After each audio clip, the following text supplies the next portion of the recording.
Hey, all right. All right. I hope everybody can hear me.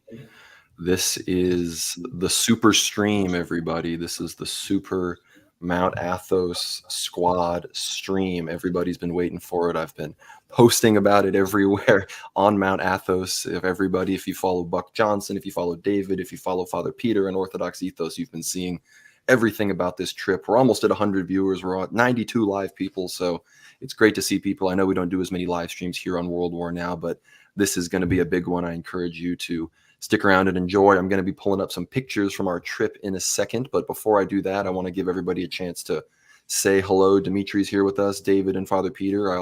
I guess I'll start with you, Father Peter. How are you doing? It's great to have you here on the World War Now channel for the first time.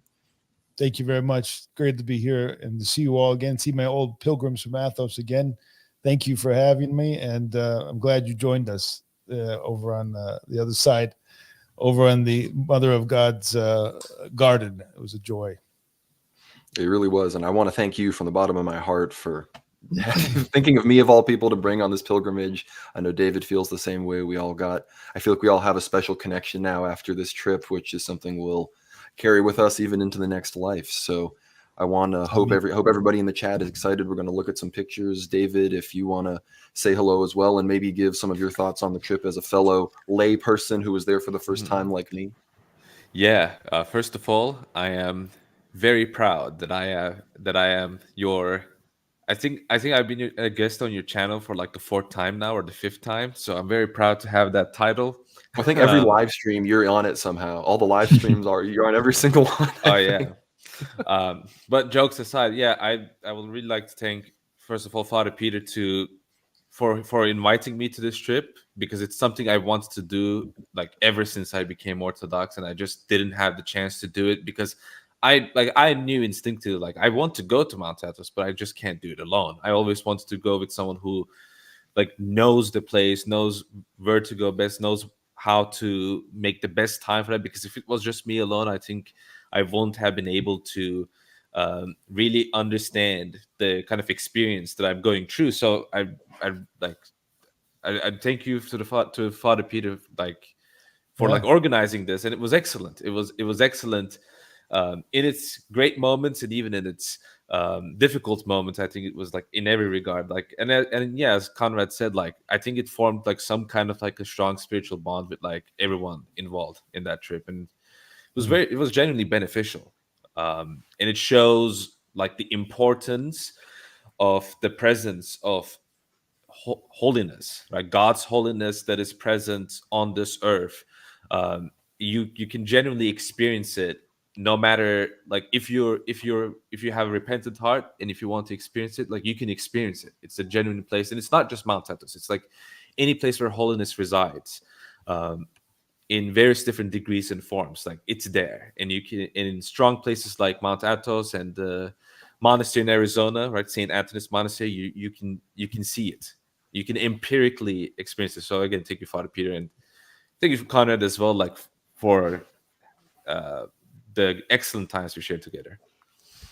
No, you were already a good friend of mine, David, even if we only had a digital connection. And now I don't think there's a better place to meet for the first time in person than Greece and Mount Athos. So it was wonderful. Dimitri's with us. I feel like this whole time, this stream is just going to be him FOMOing and missing out. I feel like he missed out, but he will be our humble questioner, who is just a person who didn't experience it, who wants to ask us some questions. You are muted, by the way, Dimitri. Well, in many ways, I think I'm the personification of the audience, because I have not made it to this great pilgrimage. But at the same time, I'm really privileged, because not everybody who travels on pilgrimages in an Orthodox Christian sense to the Holy Land or to other places such as Mount Athos, to Georgia, to Valaam, all these special places around the world, not everybody feels that they need to share their own personal, anecdotal, contemplative experiences. And I think sometimes, and I know Father Peter's probably been to Mount Athos, more than a dozen times at this point, and not every trip needs to be shared, right? Some experiences need to be kept private. But I think there is some fruitfulness into you guys, especially you, Conrad, Father Peter, and David, actually sharing what you experienced, because a lot of our audience members, haven't been on a pilgrimage of this scope and scale to such a special place. And frankly, pilgrimages, due to the geopolitical tensions around the world, are becoming more and more difficult, unfortunately, in this bizarre globalized world. So not everybody, such as myself, had the opportunity to come and join you on this very special front row seat experience to a very ancient place. Mount Athos is over 1,000 years old. If you think about it in the scope of civilizations, Mount Athos is technically several decades, maybe a century older than the entire Russian civilization. Mount Athos is about as old as Russia, as old as Serbia. So some of these nations and peoples literally appeared at the same time as Mount Athos became this peninsula of Orthodox Christian ascetic refuge. So it's a very special place, and it's developed spiritually. And in many ways, I always saw Mount Athos not only as one of those special holy places where you feel tranquility and peace, but also as a Christian Colosseum, a battle place against demons, which I'm sure the ascetics probably shared some experiences with you. It is a horrifying place, because at one point you do realize that this is where the devil, fights his battles against the saints. It's just one of these places where that is felt very strongly. So again, it's just great to have you on, and thank you very much for sharing your experiences and telling us as much as you can, because I think many of us would want to hear, your anecdotal first-hand accounts, which are, becoming rarer, unfortunately, in this 21st century.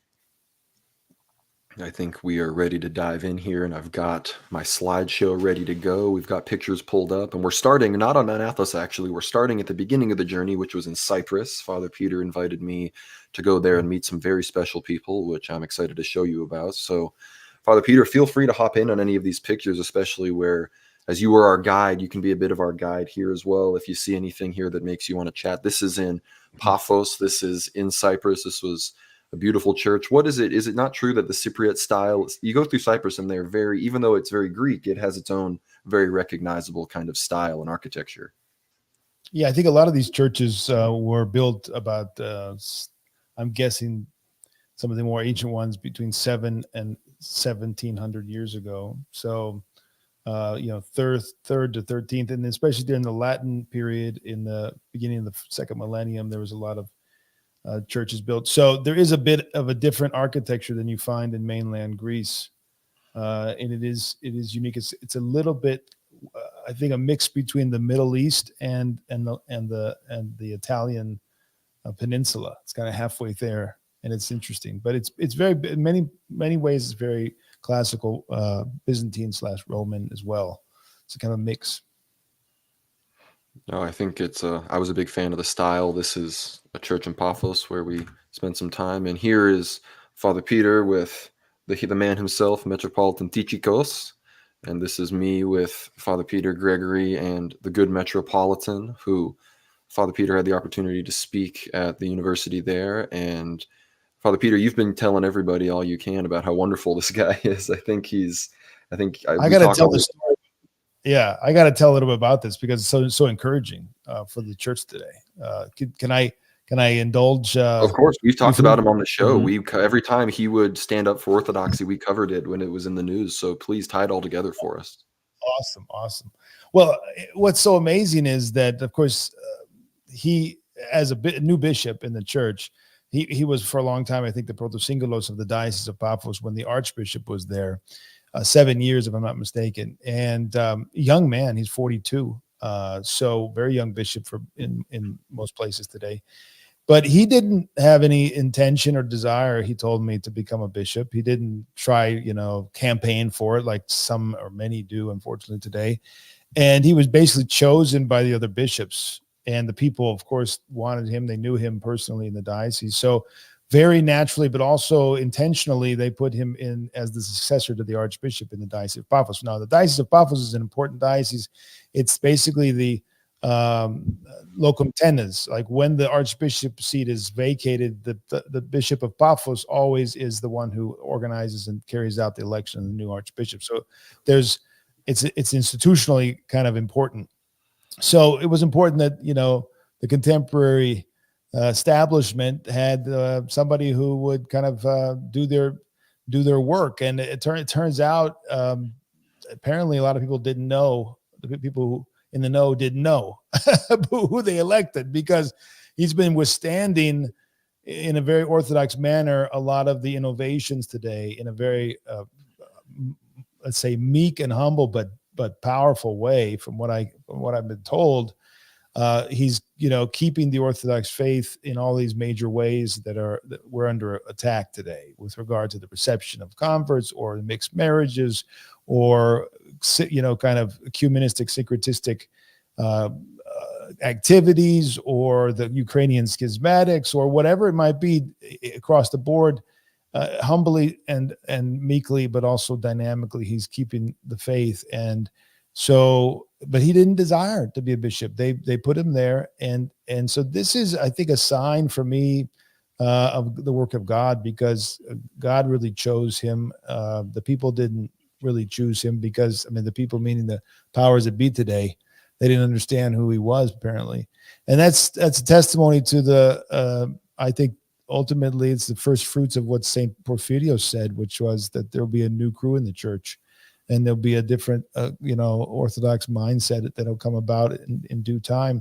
So, the fact that he invited me with the kind of ecclesiastical war and baggage that I have, with all the stuff that is well known around our work, with regard to reception, with regard to the COVID insanity and all that stuff, it shows that he's not listening to the sirens. He's not interested. And it's a beautiful thing. And so I was just so grateful to be there, to give the 3 lectures that I gave. And what a blessing it was then, to be with him, but then to be able to go to meet all the holy fathers as well.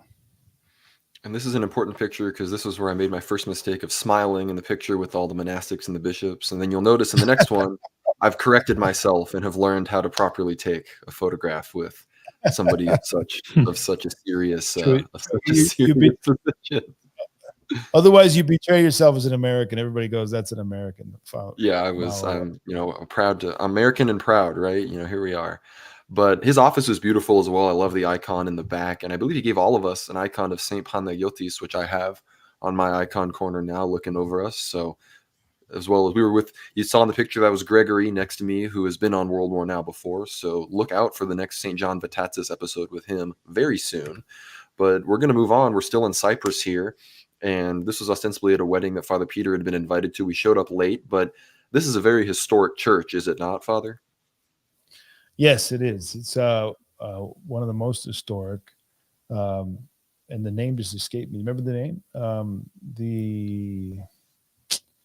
I'm forgetting as well. Is it? Yeah, I'm forgetting the name right now. But it's got this icon of the Mother of God in the apse, which I think, there you go.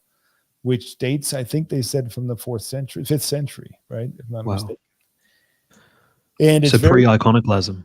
Yes, yes, and it's very unique because above the Mother of God's image, it says "Ihagia Maria," the Holy Mary, which is almost unheard of in Orthodox iconography. It's very unique, but it's beautiful, and it reminds you of kind of the Ravenna icons or the Hagia Sophia icons more than any of the other icons that I saw in Cyprus. I can't remember the name of the church. Is just escaped me. I'll have to look it up, because it's a very historic church. Oh, it was beautiful, and it was packed, and I got to experience, maybe not a big fat Greek wedding, but a big fat Cypriot wedding, which was, I'd say, fairly comparable. It was quite a lovely wedding. I have a video here of the church, actually, which maybe this will help your memory, Father Peter. It'll come back to me.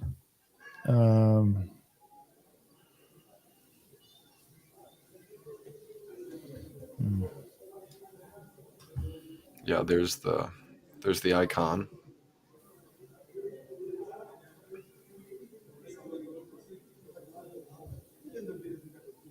Yes, Angeloktisti.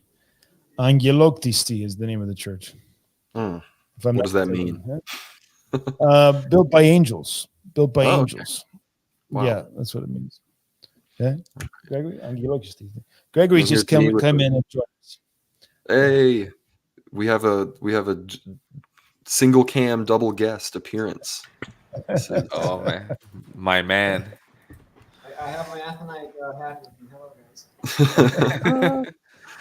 Panayotis took this picture, so credit to him taking this picture of me with the big moon. The moon looked way bigger in person, so that's why we took this picture.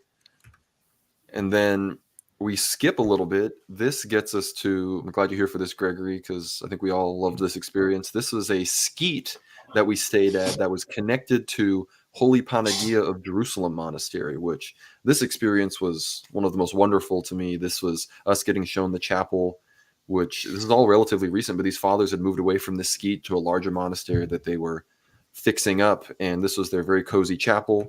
And then I was noticing through their bookstore, and who appears? I'm late at night wandering around this place, and who's in their bookstore but Yaron the Ephraim of Arizona is right there. So that was quite wonderful. And I know as we're all getting settled in, Father Peter talked to the fathers for like 3 hours, and here they had a picture of our beloved Metropolitan Neophytos. So, Father, if you have anything you want to say maybe about this monastery as well before we, get further into Cyprus, I bought an icon of Saint Philomenos here. I have a bunch of pictures that we're going to go through that maybe while Father Peter's talking, I'll get to some of the things he mentions, because I got a lot of stuff here because they had an amazing reliquary and an amazing veneration for Elder Ephraim that I think would, it would surprise a lot of people in America how beloved this saint really is. Yeah, this particular abbot and elder of the monastery, by the way, it's a men's monastery and a women's monastery that he's the spiritual father of, and they're both brand new. And he's got 2 basic monastic houses. The one is the one we're staying in here was the older one that they've moved out of, and now they're basically living elsewhere. They come only here once a week and serve divine liturgy, and they have guests there and things like that. But Father Heraclidios is the name of the abbot, and he's extremely impressive in terms of his just zeal. Yeah, there you are with the icon of Elder Ephraim over your shoulder there. Mm-hmm. In the trapeza. This is the trapezeria where they eat their meals. They had us for 2 meals. And so they're extremely, I don't know what to say, how to put it exactly, but impressive in terms of their eye for Orthodox beauty, Orthodox, let's say, nobility. I mean, they have a refined sense about the things that you'll see this in the images here that we're going to show. Maybe just show the images and we'll talk as we go. I don't know. Yeah. Sure. I mean, this right here. You mentioned, Father, we were late. The reason we were staying at this monastery to begin with was because we wanted to stay somewhere a little bit closer to Metropolitan Neophytos of Morphu, to not have to drive all the way from Paphos to go and meet with him. And so we were told by Metropolitan Tychikos of this great monastery, and this wasn't like on my agenda. This wasn't like you hadn't told me about this. This wasn't something I was expecting. Yeah, I didn't expect it either. And next thing you know, we're here, and it's amazing. And we're gonna get into what this is, but I find it so funny. We were basically almost late to see Metropolitan Neophytos because Father Peter, we were so caught up talking to the abbots and the monks here because it felt like such spiritually fruitful conversations. But I should say that he spent he made a number of trips in the mid 2000s, I think he said 5, 6, 7, 8 to Elder Ephraim, and really Elder Ephraim blessed him and guided him to start the monastery. And he actually told me that he gave him several kind of prophetic utterances as to his future, and he's still awaiting the fulfillment of one of them, he told me. So Elder Ephraim was extremely important to him personally, and then to the establishing this monastery. And so you can see again an icon of Elder Ephraim here in the foreground. And this was in the monastery, they have an entire chapel dedicated to Elder Ephraim, and that's what this is pictured. I didn't get a picture of the iconostasis, unfortunately, because as I was taking this picture, the abbot emerged from behind the iconostasis with the jawbone of Saint Dionysius the Areopagite for us all to venerate, which was wonderful. But you're seeing here, I don't know the exact name, forgive me, at least in Greek, but those are some of Elder Ephraim's vestments that he has in a box for people to venerate. And you see the icon of St. Mary of Egypt. We have something to do with them as well. But yeah, it's amazing that Elder Ephraim, this monastery doesn't even have, like, you look it up, there's nothing in English about it. The Google Maps has nothing in English about it. It's entirely in the middle of nowhere. At least that's how I felt about it. Yet Elder Ephraim, kind of a little hidden treasure. It's a hidden treasure. And my impression is that it's actually kind of behind the scenes, very important to a lot of traditional minded Orthodox in Cyprus. But I don't have any proof of that, but that's the sense I got, that it's yeah, maybe that's all we should say. It's a very barren terrain. Yes. Yes. Literal desert. What do you got there? This is me with Tsar Nicholas II. That was the other thing about this monastery. They were, pan-Orthodox in all of the wonderful ways. They felt civilizationally Orthodox, like they wanted to connect with nature and their history and the rest of the Orthodox world in a way that was, like you said, Father, it's just you could sense not in a way that it's used now to note a sort of schismatic character, but the true zealotry of the heart and zealotry of the way of God. And that was how I felt there. So me and Gregory, we both got pictures with the good Tsar St. Nicholas here. And then is this a video? No, it is a video. Yes, this is the room where they have all of the birds of Cyprus painted on the walls, which I thought was just wonderful. They have the name too. Yeah, Gregory, be sure to speak up if you talk because we want to hear what you say, but you're a little far from the mic. But yeah, these were all the birds of Cyprus. And then, yeah, here's a picture. They had the mammals and other animals of Cyprus, some of them that are even now extinct. You have like these elephants and this pygmy hippopotamus and all of this stuff. I mean, it was so whimsical. I felt like I was in Narnia or something. And it was, I thought that it was. If you think about it, it's almost like Noah's Ark, right? It has that Garden of Eden, like the bosom of Abraham, that sort of symbolism where we Orthodox Christians, we actually adore flora and fauna, the ecology, we protect nature, and we all understand this is all part of God's creation. So I think it's that harmonious feeling as well, which, we kind of grasp when we enter the Orthodox Church, but here it's like almost picturesque. It's like easy for us to see, like a museum of God's creation in a way. And this monastery does appear to be like the base department, in mimetic terms. Like it is like the headquarters of everything beautiful. And even the bust of Tsar Nicholas II, like it's all holistically Orthodox Christian, right? In a sort of worldly, entire, as you said, Conrad, pan-Orthodox sense. Like everybody is included in this. Here, this is from the reliquary they have here at the monastery. And in that blue thing, they were able to open it up for us. There was a piece of Christ's robe, which was a wonderful relic. I've already forgotten some of those other relics in there, which were also quite, maybe Father Peter remembers some of the other ones that they had. But they had this as well. I'm forgetting this. I've already forgotten which saint this was, but he was quite well represented in this reliquary. Can you read it? Hang on, we'll try to read it. It's a bit sideways. Sorry. John, it's John something. Come on now. I don't know. It's John something. John something. Yeah, it's hard to say. Well, St. John, we got his femur. But, and then here was a close-up of some of those animals that I was showing everybody earlier. But yeah, I mean, this monastery was wonderful. This is a show of the whole reliquary. So those are all of the relics in there. They had relics of St. Joachim and Anna, St. Alexander Svirsky. It was wonderful. And here they had the monastery dog. They added him to the panopticon of animals. So he's well represented. And the abbot told us that he yelled at the dog the other day, and now the dog has been ignoring him. So, pray for peace among the animals on the grounds of the monastery there in Cyprus. I thought this was quite funny. And I loved this. This was very American Ortho Bro. And I don't say that as a slur. I proudly identify as an American Ortho Bro. But here, the text says orthodoxy or death for those that can't speak Greek across the top of the this is the larger trapeza hall that we never ate in because we weren't there on a Sunday or anything like that. But I thought it has the trademark, Elder Ephraim, I don't know how to describe it, like cleanliness and not opulence, but very ornate beauty that I think a lot of Elder Ephraim's monasteries really have, the ones that I've been to in America and now on Mount Athos at least. And then here's a chapel dedicated to St. Mary of Egypt. And those rocks down there that you see in the little reliquary icon thing, those are rocks from her caves. So this place was just crawling with relics and amazing things. And like I said, I'd never heard of this place. I don't think most people, even Orthodox people, have ever heard of this place. So quite wonderful. But we leave there. And Father Peter, maybe you can explain a bit of this and maybe a bit of context with people that don't know anything about what's going on in Cyprus. So yeah, this is a view into the distant mountains there. You can see the flag of the state of what are they? Turkish Republic of Northern Cyprus, I guess is the first title. But you can see there's two. I don't know if you can see the one on the left. That is for the evening. Is that right? It lights up in the evening, if I'm not mistaken, or is it the opposite? Yes, yeah, something like this. So day and night on the mountaintop across the border into northern Cyprus, the people on this side, the Greek people, see these flags. So you're seeing this, essentially the split of Cyprus right there.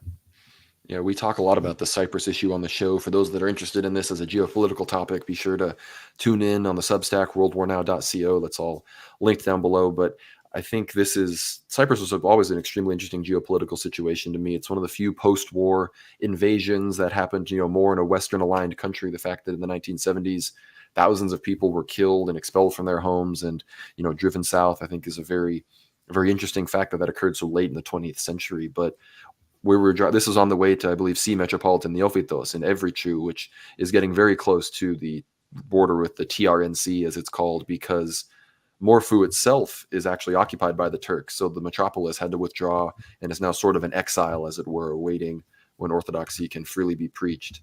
And that's what this is. This is in, how do you say the town and the village, Father? Evriku. He doesn't. You want to try it?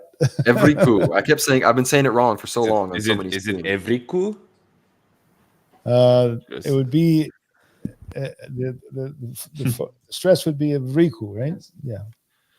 But for those watching, this is the residence and where Metropolitan Neophytos of Morphu, our hero. I consider him if World War Now had a bishop, it would be him, and he is. He's been my hero for a long time. Since episode 1 of World War Now, we have been using him as a stalwart guide. And he treated us to a wonderful afternoon of hospitality with some delicious fish. That was the best fish I had on the whole trip. And I had a lot of good fish on the trip. So that was quite wonderful. You can see Father Peter, Gregory, and Panos walking in right there in the picture. This was an icon I took a picture of right when we walked in this is the Synaxis of the Saints of Morphu. Is that correct?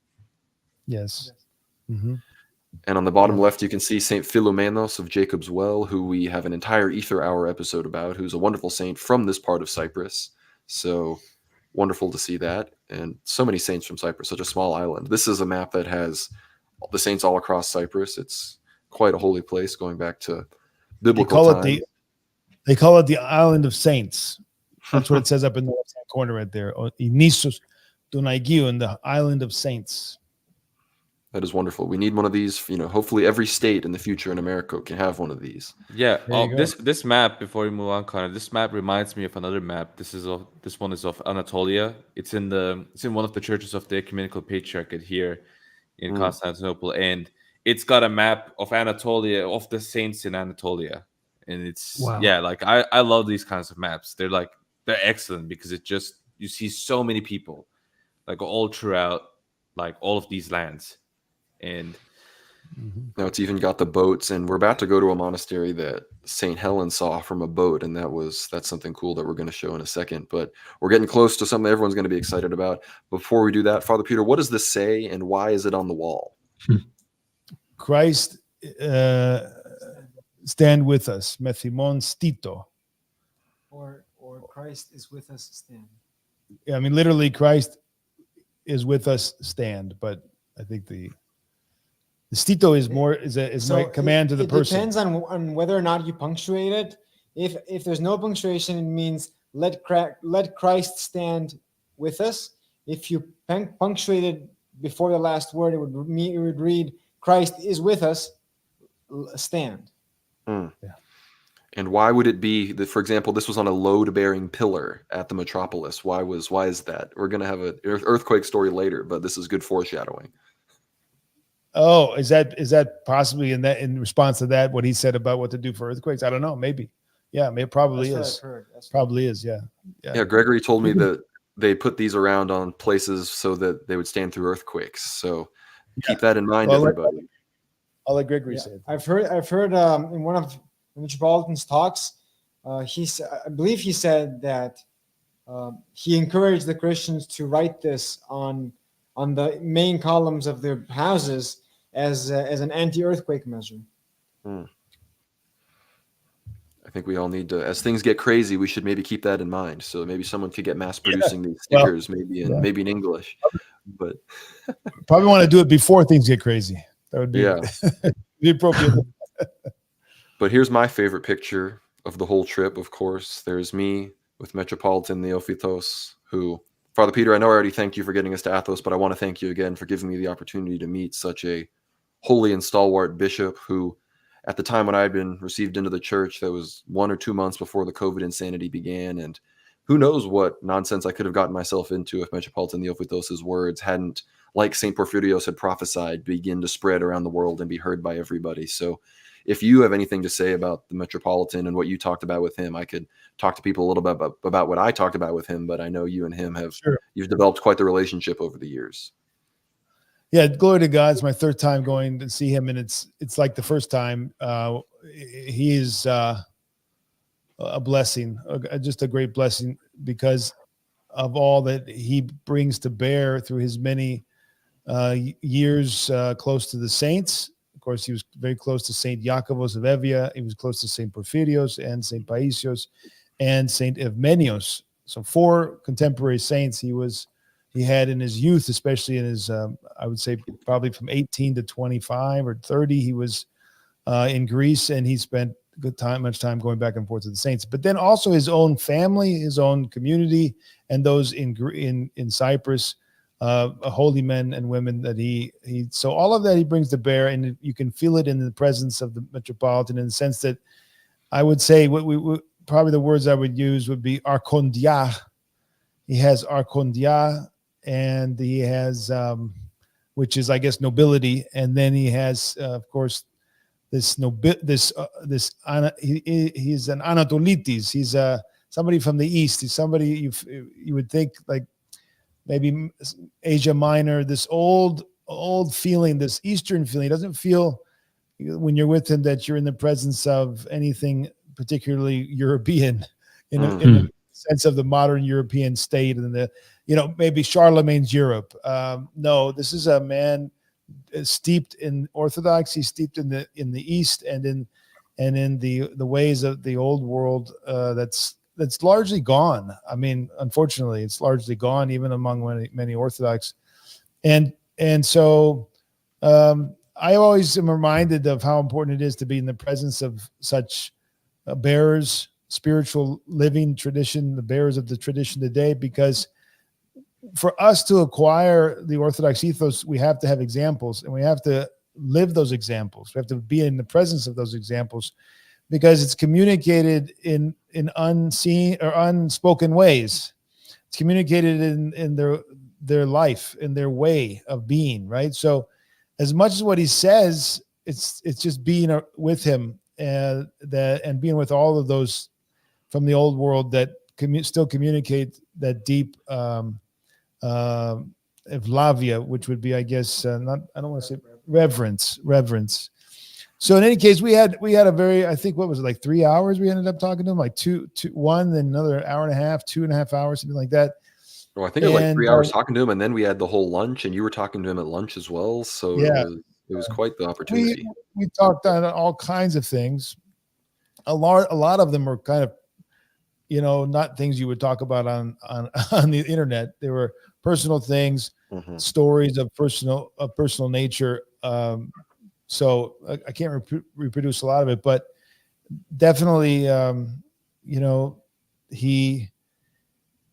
he had a lot of the things he was telling us was stories from his time with the saints, and then not nearly as much as people would think in terms of prophecies. He tells the world, talks about the things that are coming, but far more common in my conversation with him are really interesting, refined points of the spiritual life. So we would talk about particular people, and we would talk about aspects of their witness or what they've given to the church, or aspects of what's wrong with the things in the church today. And he would bring, really refined commentary on these situations. And so one of the things that, is really beautiful is that you get a sense of what it means to have discernment in his presence. Like that's the most important virtue. The greatest of all the virtues is discernment.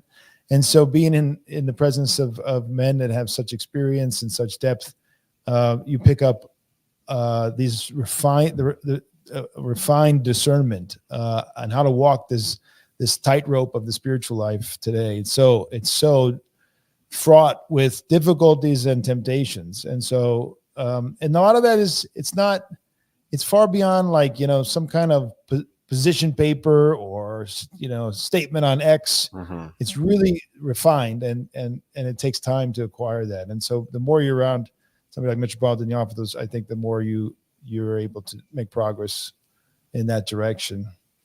Yeah.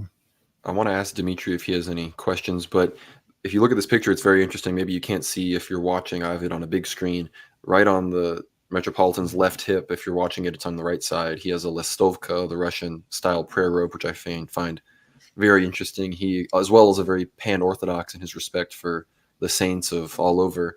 And if you see he's holding that cross, I have to show I have that cross right here, which he gave to me, which he said was carved by a spiritual son of his in Saudi Arabia, which is beautiful. And he gave the rest of these, I guess, to priests in his metropolis or priests that he knew. So it was wonderful to get that. And we had some wonderful conversations. Of course, Gregory was there to translate. He knew the ancient Greek as well, because Metropolitan Theophilus, a lot of his words are ancient Greek words, not just modern Greek. But, Dimitri, I know you're on the show respecting Metropolitan Theophilus every week with me as well. I wish you could have been there to meet him, because it was wonderful. Mm-hmm. No, it's he's a very fascinating figure, and as Father Peter said, he could have been born in the 1500s, 1400s, a millennia ago. And honestly, it's that the aura that the person has when you hear him speak, his sermons, his writings, it's very much the same. It's that continuous Orthodox Christian tradition which we speak about every time we attend the liturgy. But some of the more impressive points, of course, is his just staunch opposition to, say, I don't know, in a very generalized sense, I would say the servants of the Antichrist who rule the world, the globalist. He isn't afraid of, censoring some of his speech, which we see a lot around us today. And that's one of the reasons why he's gathered a lot of respect as a hierarch in the Orthodox world, especially in the Greek-speaking Orthodox world, because he's not afraid to, as Father Peter said, with discernment, point out things which are wrong in society. And so it's good when there's a trustworthy figure of leadership whom you can turn to in order to find his perspective on what's taking place. I mean, the pandemic is just one example of that. There are, of course, other things such as what was taking place in Ukraine and in the modern geopolitical context. But also, I just had a query about, because I know this topic is probably very interesting to David as well, because David speaks a lot about, on his YouTube channel and his streams, about evangelization of Orthodox Christianity, bringing it back to Anatolia and the Turkish people. Because again, Metropolitan Theophilus, I know he's not despite the fact that he literally speaks, as I know Conrad told me, Gregory Heers was translating some of his speech, and he even he uses ancient Greek words, but he's very much not a Greek supremacist in that sense, and he feels very deeply for the people of Turkey. He wishes everybody to return back to the faith, to turn these ancient Eastern lands, which used to belong to the Eastern Roman Empire, and before the Islamic Caliphate conquest, bring them back to Orthodoxy. And just had a question about that. Maybe you guys could give me your perspectives on just how does he see sort of the future of the Middle East returning back to Christianity, and what is he doing in that respect? Well, he's definitely on the front lines of he assigned. He's been, we've talked about it on the show a lot, how he says each Orthodox nation will be responsible for each different group of people that are not Orthodox yet. And he says the Greeks, their job will be to evangelize the Turks in Cyprus and in Greece and Anatolia and these other places. So that's something that we're all very much, I think, looking forward to. And yeah, you're right, Dimitri. He, even though he was literally driven out of the north of Cyprus as a kid when the invasion happened, he doesn't hold any hate or resentment. He has nothing but love for the Turks of the north and wants to see them embrace Christ. Probably good to mention here that he was the first, or one of the first bishops, to go back into northern Cyprus about, 10 years ago, I'm guessing. When we first visited, he talked about this with us. So there were a lot of bishops who were opposed, and a lot of people who were opposed to do anything, like pastorally, go back and do anything. And he was one of the first. And so he's had a lot more contact, I think, or a lot of contact with the people on the other side. And they approach him, and he tells a story. I think he's told it several times about a particular Turk who was interested, not a Turk, but a northern Cypriot. Maybe he's Turkish, I don't know. And he's a Muslim though. And he said to Metropolitan Theophilus, he says, I want you to show me the applied gospel. Is that how we translate that? Enfarmosmeno evangelio, eh? Yes. The applied gospel. And he's like, what's the applied gospel? And he said, well, basically the life of the saint. Is the man was asking, I want to read a life of a saint. And that's how he put it. And he really liked that expression, the applied gospel. And I think he talks a lot about that. So he's had personal contact. He's had a lot of times. He goes over there a lot. He goes, the first time we visited it 2 years ago now, on the Feast of Transfiguration, I liturgized with him over in Morphu. Well, actually, he put me to liturgize and to preach, which was really embarrassing, but because he didn't, I don't know, whatever reason he didn't want to do it that day. But the Cypriot police were pretty nosy. They were in the altar and they were like, "Who's this person and why is he here?" And it was really interesting to watch how Metropolitan Theophilus kind of navigated, being there, not like kowtowing to their demands, and yet still being able to go on a regular basis. He was just there for the Feast of St. Mamas not long ago. It goes, I think, several times a year back to Morphu and celebrates there. So he's kind of a pathfinder in the sense of not being afraid of what either side will say, right? He upsets people sometimes on the so-called far right. I've heard people criticizing him for various practices. And he's very, in that sense, he's very, I think this is a sign actually of a sign of like a mature spiritual maturity in a big way. He doesn't really kowtow to anybody. Like, he doesn't sit there and worry about what anybody's going to say. And he's very bold. I talked to him a few days ago about the last meeting of the hierarchy in Cyprus, and he was extremely plain spoken and bold. He told me during these meetings, and that's just how he is. And so people kind of fear him in certain parts of the Cypriot church, but they all respect him, even though they might be jealous or mock him behind the scenes, because nobody really has the contact he's had with the saints. And so they just kind of have to deal with it if they don't like it. And it's impressive. It's impressive. No, he's wonderful. And I want to ask for maybe some details about the forthcoming publications of translations of some of his works that you guys have going. But while we're on the topic of Turkish evangelism, I didn't go with David on some of these side quests that we went on Mount Athos. So while we're on this topic, David, if you wanted to talk about perhaps your quest to get some questions and answers about the best ways to spread the faith in the Turkish language and some of these other things. Yeah, this was in Carius, right? With, you also went to Elder Euthymios. Yeah, well, you went with Elder Theologos as well. So if you wanted to share, I wasn't with you, so I don't have any pictures of that. Yeah, I don't have a lot of pictures either. I could have sent it, but so yeah, this happened when we went our separate ways for a day in Mount Athos. I went to Father Theologos, and the rest of the group went to when you had your own adventures. You guys can talk about it, but yeah, we'll talk all about Father Nick. We'll talk all about Philocali. Yeah. So first of all, with the way Elder Theologos and the people in the house, like the way they live together, it's like pretty much like, just think of it like this. Like, there's no if you want to charge your phone, you got to do it with a power bank. There's not even an outlet or a socket you can charge your phone. So it's that kind of a lifestyle. But I spoke with Elder Theologos, and so he told me that he went to Antalya. This was at the time when Metropolitan Soterios was the Metropolitan of Pisidia, and Metropolitan Soterios had a missionary spirit in a very good sense, right? He tried to do his best to grow the Orthodox community in Antalya, and pretty much if there is an Orthodox church that actually operates in Antalya, it's thanks to him. Like, he did a lot of good work, because he basically got he got like an honorary C, but he actually went to work with Father Theologos. Was responsible for 2 of the churches that were built there. So there are 3 churches under the ecumenical patriarchate, if my memory serves me correctly. 2 of them were built by Elder Theologos.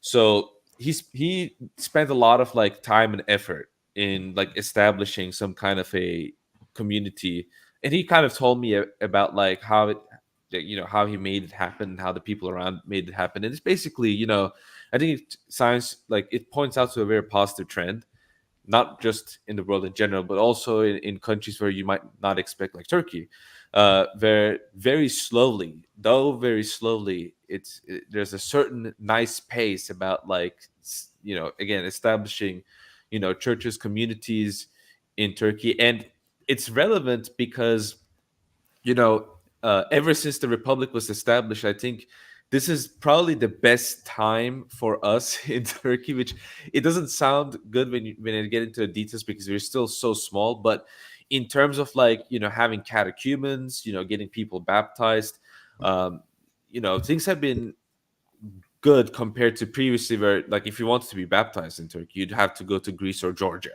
Right now, you can be baptized in a church under the ecumenical patriarchate, at least. Right now, there's at least catechisms and stuff like that. So things are positive in that regard. And again, Father Theologos is one of the many people in Mount Athos and in the monasteries that help. Another monastery is this is not in Mount Athos, but it's the Paraklitos monastery, right? That's another monastery that, like, produces work. So there are monasteries and people that are doing their best, right? And I think it's just all, it points out to something good and positive. And it's relevant to Metropolitan Neophytos because, as you said, Conrad, like, he's basically one of the main people that's harping on about, in a good sense, about, spreading the faith, right?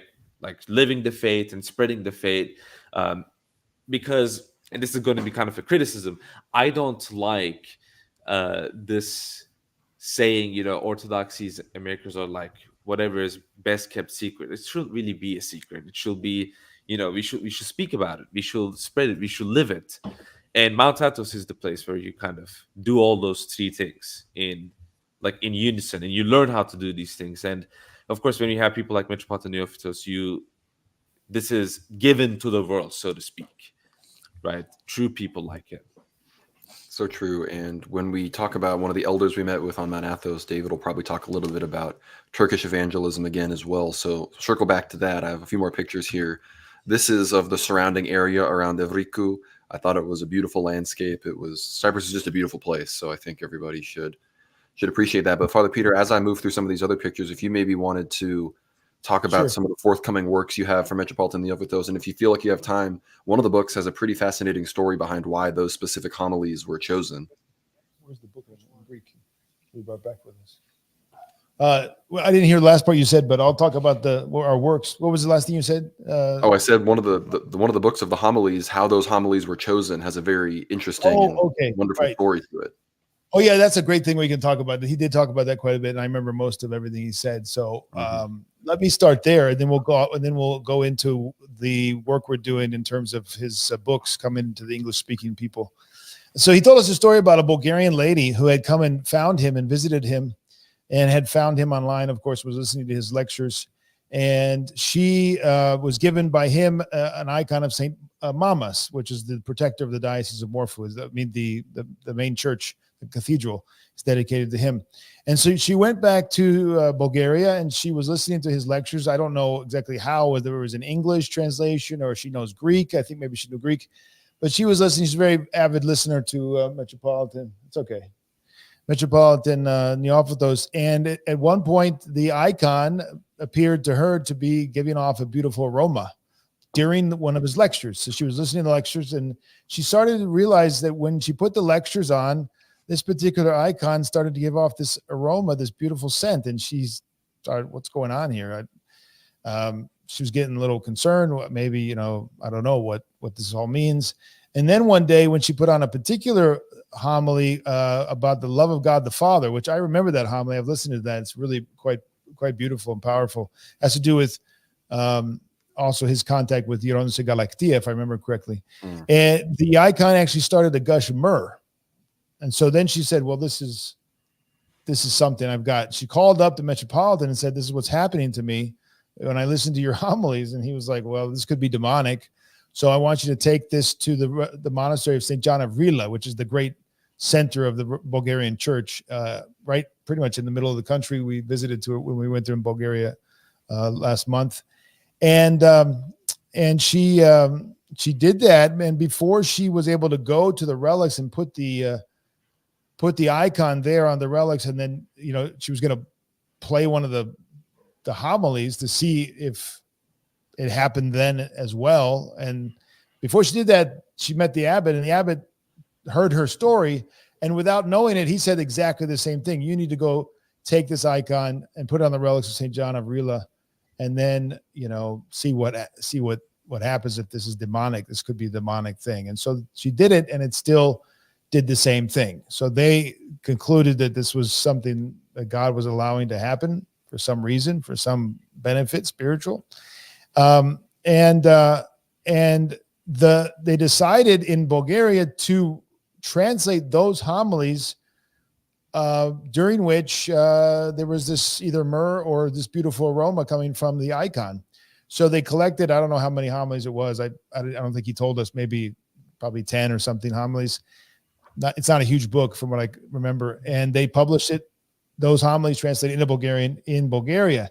And then the Cypriot said, well, let's do the same thing. And they published a book with those same homilies. And it's I think, the first or one of the first books of his homilies that's been published. Now, he's got 2 more volumes, one on the saints that he knew, that he's given homilies over the years, that they've invited him around Cyprus and Greece. So there's homilies on St. Porphyrios, St. Iakovos, St. Euthymios, St. Paisios, and I think he has multiple homilies on different aspects of their life. And that's the first volume. The second volume are saints from Cyprus, which he's given lectures on, like Saint Philomenos, and there's a famous that he mentions, I forget his name right now, that is very well known in Cyprus, and a few others that he's given homilies. So there's 2 volumes of his homilies we're going to be distributing. I'll be working on the text of the upcoming first volume of all the saints of the great saints that we know that he's spoken on.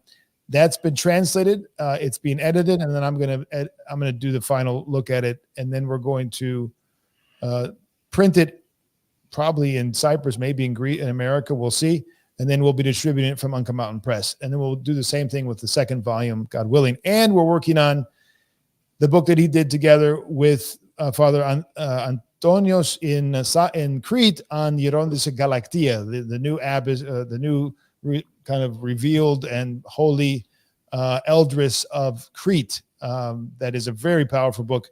They published that in Greece, and it sold, I think, within less than a year, 20,000 copies, which is a lot for Greece. It's a lot. So I think it's sold out again and again, like 10 times. So people just ate it up. And she has a lot in there that's very prophetic. She had the kind of a prophetic aspect to her.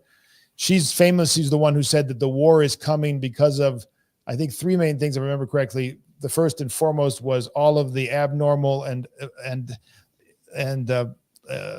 distorted sexual practices that happen within marriage, not outside, but within marriage among Orthodox peoples. She said that's one of the causes of the coming war. Obviously, all of the other perversity and distortion of the human person is also very tragic and terrible. The second thing, I think, was magic and cult and all the rest.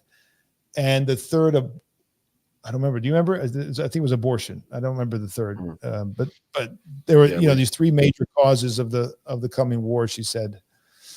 So that's kind of the biggest literary output from Metropolitan Neophytos, and we're going to be going first with his first collection of homilies. Hopefully, it could be as quickly as 3 months, probably 4 to 5 months is what I'm guessing.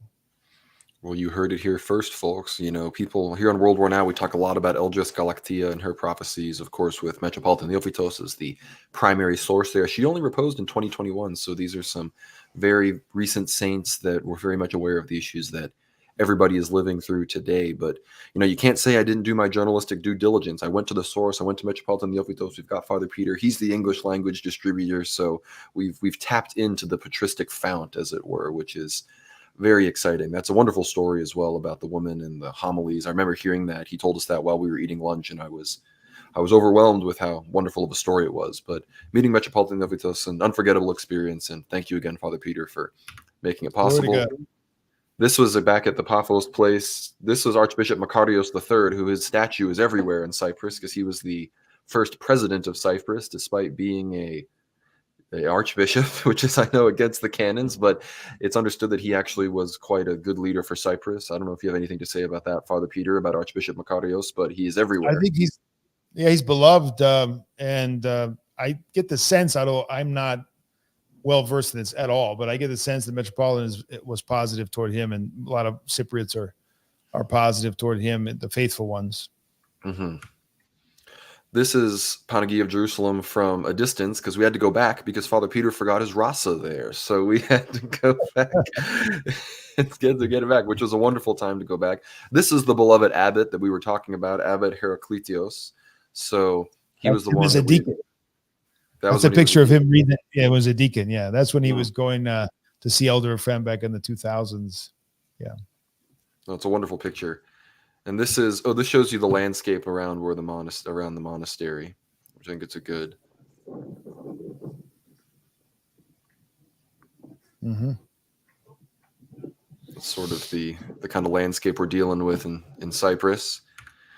And then this is we're finally about to leave Cyprus. Don't worry, everybody. I know this is a Mount Athos stream. We're going to get there. But this is the final monastery we went to in Cyprus, Father. I think you could tell a bit about it, and then we'll head to Athos. This is Stavrovounio, right? Yeah, you're on the top of the peak there of the mountain overlooking. This is a very historic monastery, very stalwart of orthodoxy, confessors against the faith, and very historically significant, an ancient monastery, Stavrovounio. And the fathers there reminded me so much of Athonite fathers. There's my third oldest, Panayoti. We're mewing, we're looks maxing in this picture. So, what exactly does that mean? I mean, help me out. I'm an old timer here. It's just, we're doing the exercise where you put your tongue on the top of your mouth to extend your chin, to increase facial attractiveness. We just took this as a funny picture, but the sunset was beautiful from up there. It was one of the most beautiful views I've ever seen. Yeah, it was gorgeous. Yeah. I really liked my time with the fathers. We did this Vespers together, and was able to eat meal together with them, and it was perfect. It was beautiful. No, it was wonderful. It's great monastery for Cyprus. One of the most important, if not the most important monastery in Cyprus. The Monastery of the Cross, right? Founded by Saint Helen. Yes. Right. I'm not good with these historical details, so we should have. My son is much better. No, Gregory will tap us in on future streams. This is the cross. Metropolitan Neophytos gave me a bit of a close-up, so that's everyone can look at it. It's made of a wonderful wood. And here we're finally in Greece. This is us at St. Gregory Palamos Church in Thessaloniki. And the best part about this picture is on the bottom left, you can see Father Peter fast asleep in the chair there while me and David talked about everything going on there. So this is wonderful. You can see St. Gregory's relics in there. We all were able to go in and venerate. And then we were able to go venerate St. Demetrios, the myrrh gusher, which is wonderful. Many Greeks are always there. At any time of day, you're going to go there, and there's going to be people there venerating his relics. I went twice because I went early and then went with the rest of the group. And then here's me and David. David has finally entered the fray. David has entered. The new challenger has approached. He's entered the chat. Yeah. And this is at Vlatadon Monastery. Is it, Father? That was where we went at the top of the hill in Cyprus. Vlatadon. Yeah, it's at Thessaloniki. Yes, it's at the top of the hill, let's say, overlooking the whole city, is where St. Paul preached. There was at that time believed to be a large market, and so he was preaching to the people there.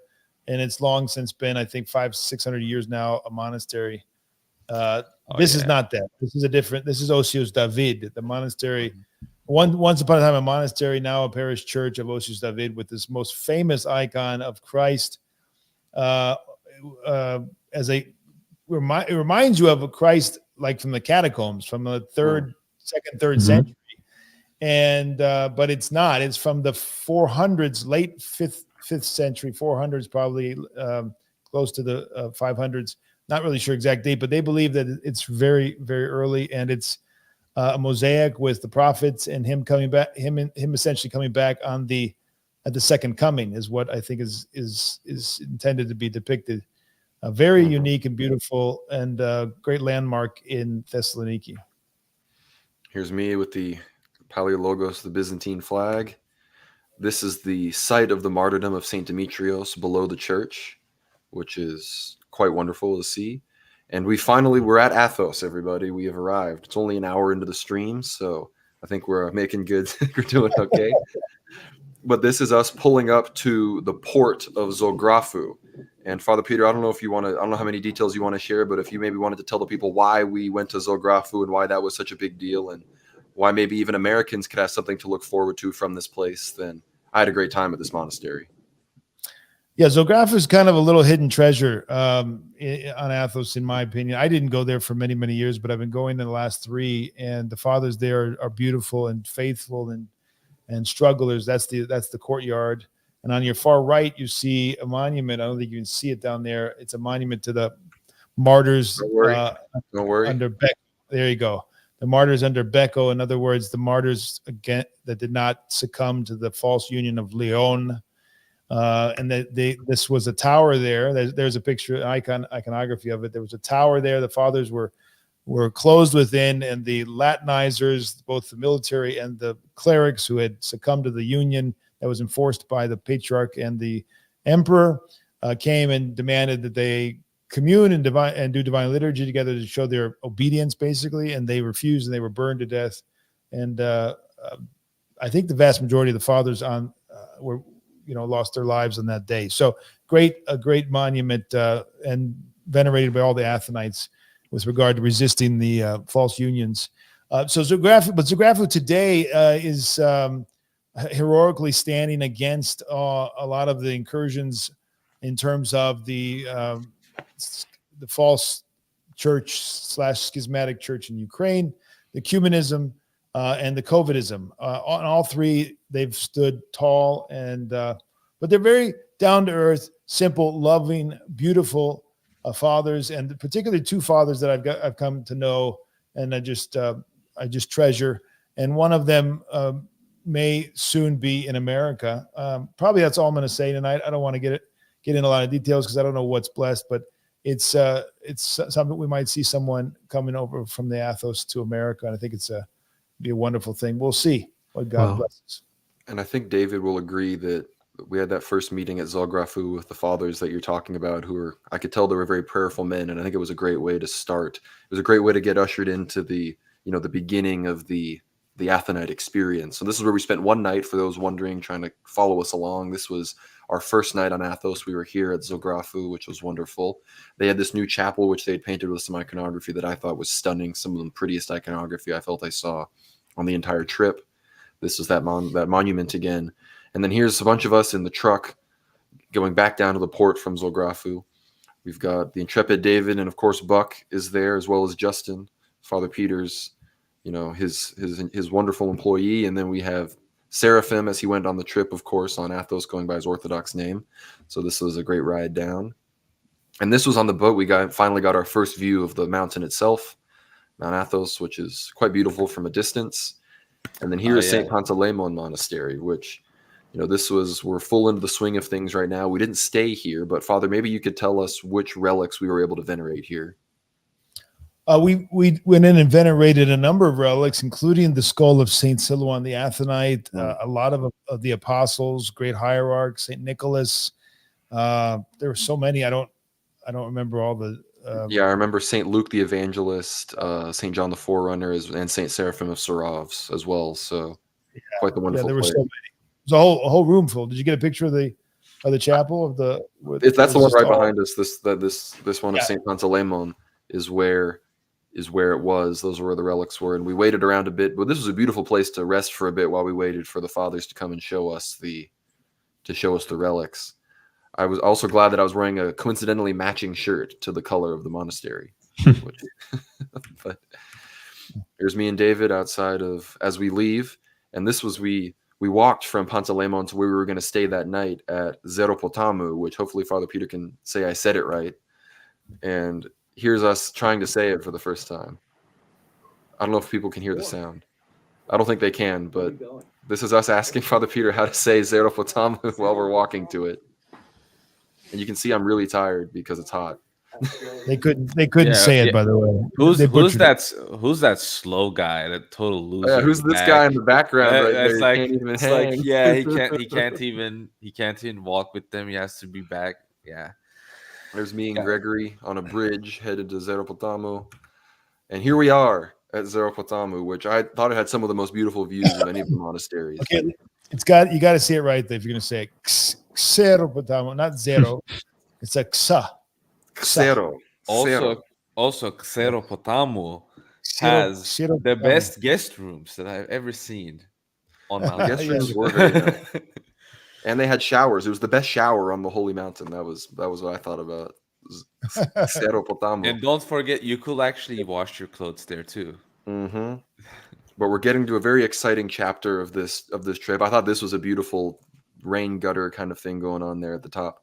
Yeah, it is. Yeah, that's all new, by the way. That all burned down when I went to the monastery the first time in 1996 and then 98. That whole wing that we stayed in was burned down. And it's been rebuilt. It was rebuilt in the late 90s, and then this wing here, this corner that you're looking at, was rebuilt in the 2000s. I want to say up to about 10. I forget exactly when they ended. Well, and you have some interesting stories about. I mean, remember you told us the abbot here. He was made the abbot when he was 28 years old, which was a bit of a scandal.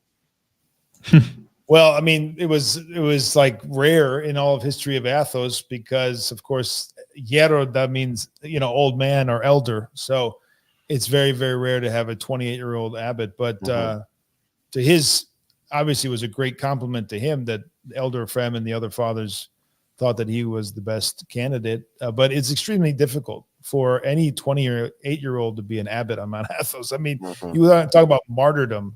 The abbots are the ones that are chosen to be martyred because they're going to be constantly, first of all, responsible for the whole monastery, but spiritually responsible, and then constantly at the service of everyone in the monastery.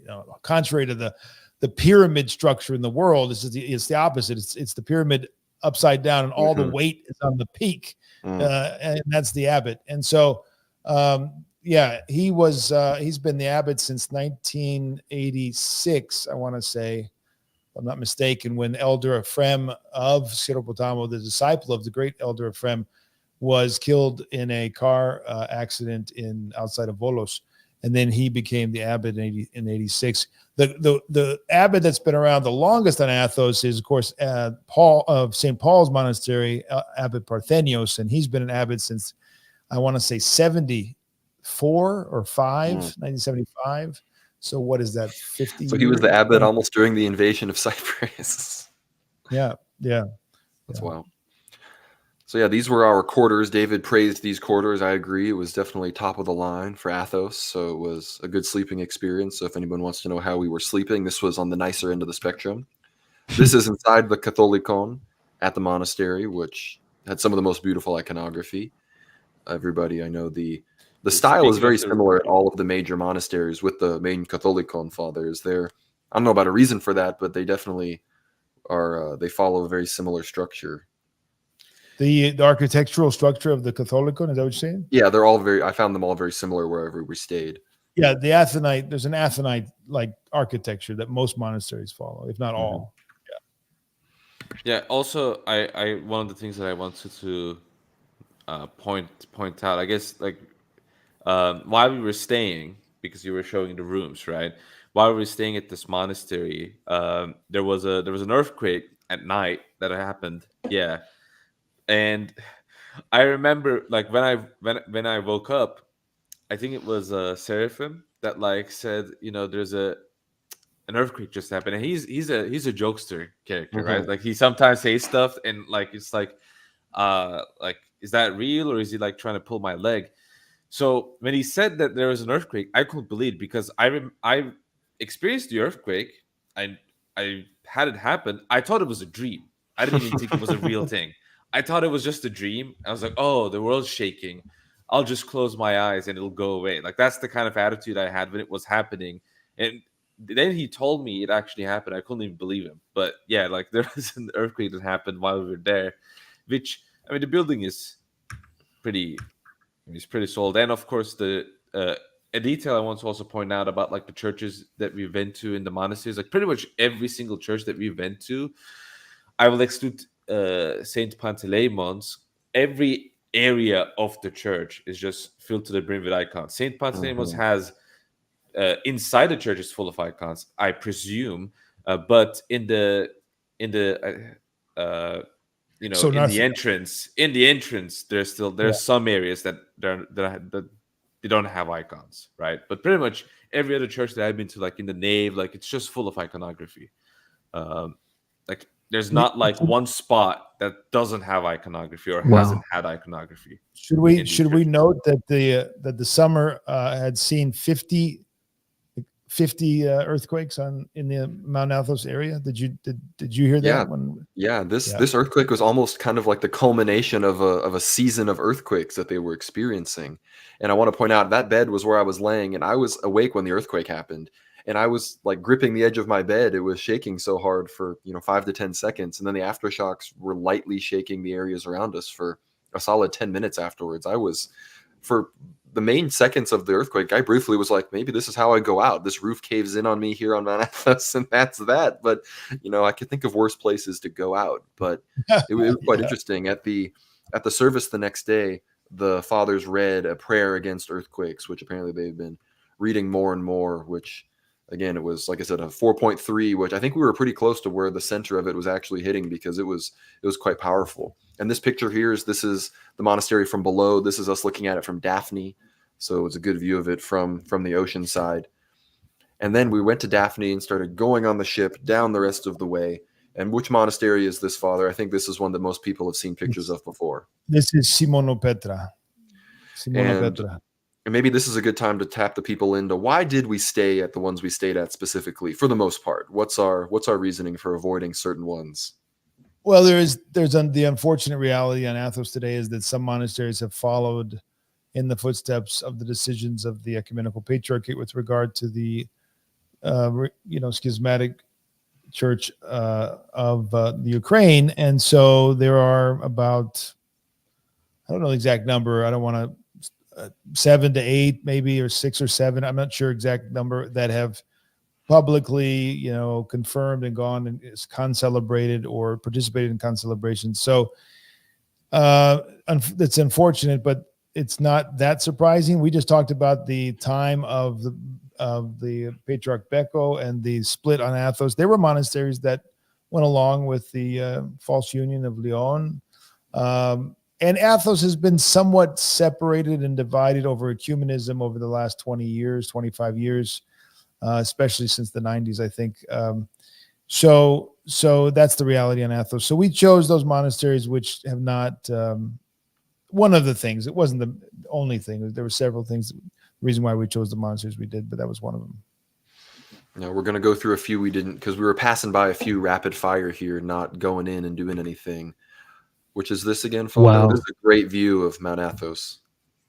Yeah, that's a great shot. That's the monastery of Dionysio in the foreground. And right behind that ridge is the monastery of St. Paul's. And then New Skete was where we got off. Oh, that's St. Paul's. Oh, yeah. I think you know what happened there, if you want to tell anybody what happened there. That's where I was baptized. Yeah, 1996. So you're seeing it, folks, right at Agio Pavlou, where Father Peter was received into Holy Orthodoxy. So wonderful. Beautiful place. The water there was amazing. The water was so beautiful at that place. That's Abbott Parthenios came down and with the fathers there, and we stood on that pier right there. And then right to the right before that little cave, there's a ladder that goes down where they baptize everybody, and that's where I was baptized. Beautiful. Yeah. Now we're getting to a part that I found fun that Father Peter was maybe ambivalent on, and David, he can talk to you about it if he wants to. Here we are with our rides we went up to St. Anne's on these, correct? And yes. Then here is me then at St. Anne's, so some of us took the mules up, and Father Peter insisted on walking the first route, and he went up, and finally then the rest of us insisted that he get on the mules with the rest of us. So here's me with Panayotis and David in the background on the mules, which this was a godsend to me. My legs were killing me. But there's David, so confident. I need to work on my pose. I need to stand more upright, shoulders back. Hey, the mules, no one had good posture on the mules.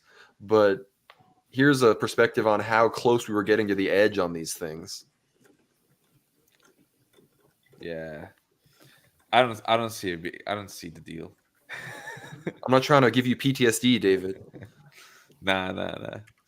But yeah, here we are, It's and quite Father Peter quite got on. relaxing. But no, One David, of for these- those who don't know, he almost took a tumble, but the Lord protected him. The Panagia kept him on his mule. I mean, it was more than a tumble. That's Yeah, the thing. It's if you want to say what happened, feel free. All I'm going to say is that the only reason I'm alive here in this stream right now is like the Mother of God protecting me. That's like the only thing I'm going to say. It's like that's all I don't want to get into the details. You were looking at you guys know the details. Everyone here, like everyone that's been there, should Yeah, know Justin. the details. Justin gave me the People listening, they don't need to learn more. Yeah, Justin had a front row seat to it, and I think, and one of the things we need to remember, the mules were connected with each other, so it won't just be me. It won't just be me that you won't be seeing here. It will be a couple of other people that yeah. We're going up from St. Anne's up to the top of St. Anne's, beyond St. Anne's, to a little cell. You can see the wall of the cell right now of Saint Gerondios. That's the cell that's been remodeled and really done a beautiful job by our brother and father there, Father Iakovos, and that's dedicated to Saint Gerondios. Actually, I think it's dedicated to Saint Pantaleimon, if I'm not mistaken. I forget. Yeah. But then the ossuary in the back that he has the icon of Saint Gerondios, which was wonderful. Yes. Which, I mean, it was built by Saint Gerondios, yeah. Mm-hmm. There's me soy facing at the other peninsula. Forgot I put this one in here. And then here's us. This is us eating a wonderful dinner that Father Iakovos prepared for us. Which I remember I was so hungry. I was scarfing that down. It's such a beautiful. Can you go back to that shot a minute? It's just, I want to just point out how beautiful and peaceful and glorious it is in the middle of the night when you get up and you got the moon shining and it's utter silence, utter isikia, right? That's why the stars there were the most beautiful I saw on the whole trip. Were at Father Iakovos's, at his place, was amazing. It's a beautiful place. Athos is beautiful. This is even like one of the most beautiful places on Athos, I think. Mm-hmm. Well, and if you go back to this picture, we were talking about the earthquake. We're like, Father, if the earthquake hits really hard, you're in big trouble with these overhanging rocks here. But I think the Panagia will protect as well. This was back at St. Anne's, I believe. I think I skipped it in the proper order, but who is here, Father? New Skete. This is in New Skete, where we got off the boats before we got on the right before we got on the donkeys. This is the tomb of Saint Joseph the Hesychist. This is the place that he reposed. He was sitting right there, and they built the tomb right there, or nearby. He was sitting. I'm not sure, but I think nearby. And this is actually a new plaque or whatever that's called. That's all been rebuilt by some pilgrims here in America. Actually, they funded it and they've redone that recently. But that's a little chapel, and that's his tomb. It was wonderful. It was great to venerate there. And here's me and Seraphim and a friend of ours that we made, a Romanian, at Father Iakovos' place. And then here's the ossuary with the icon of Saint Gerondios there.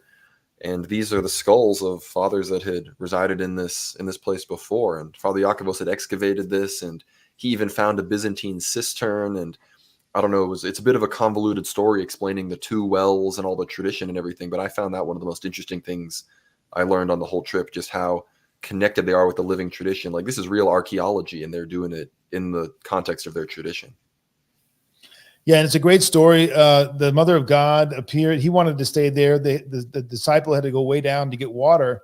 So they prayed, and the Mother of God basically enabled water to come out of the stone there, right? And then they got so much water, they started to kind of do more work and to do a garden, and they became kind of distracted from the life of Hesychia. And so the Mother of God basically allowed for the water to dry up. And then they prayed and fervently entreated the Mother of God again. And so further down, she again allowed water to come.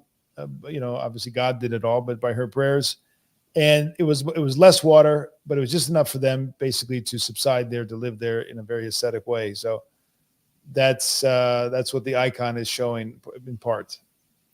And one thing that Father Iakovos did was, to put a long story short, there was a written tradition that said the same well dried up, and then the Theotokos restored that well. And there was an oral tradition that the original well was up above, and then the later spring was down below.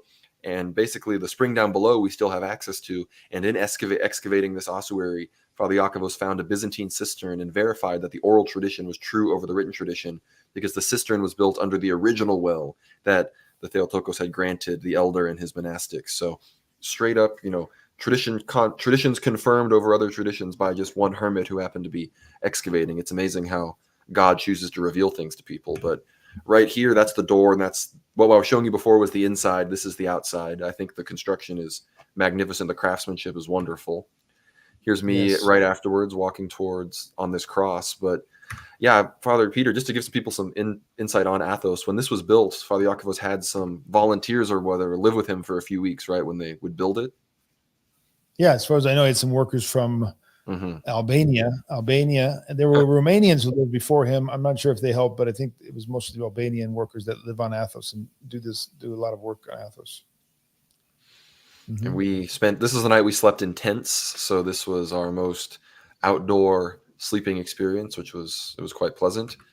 We went to this beautiful overview with this cross. I took this picture. I thought it was quite good. Yeah. This was a place. This was then, Father. This is where Saint Paisios first saw the holy light, I believe. Yeah, this is the cell Saint Paisios lived in for a short time and saw the holy light. I don't know if did you get a picture of that little door? Yes, I did. Well, here's the inside of where we ate, and then here's the plaque. Right, that's dedicated now recently, showing him seeing it. So Saint Paisios lived in about, I want to say 5 or 6 different places at least on Athos, and this is one of them. And this place was pretty remote. This was definitely a bit out there.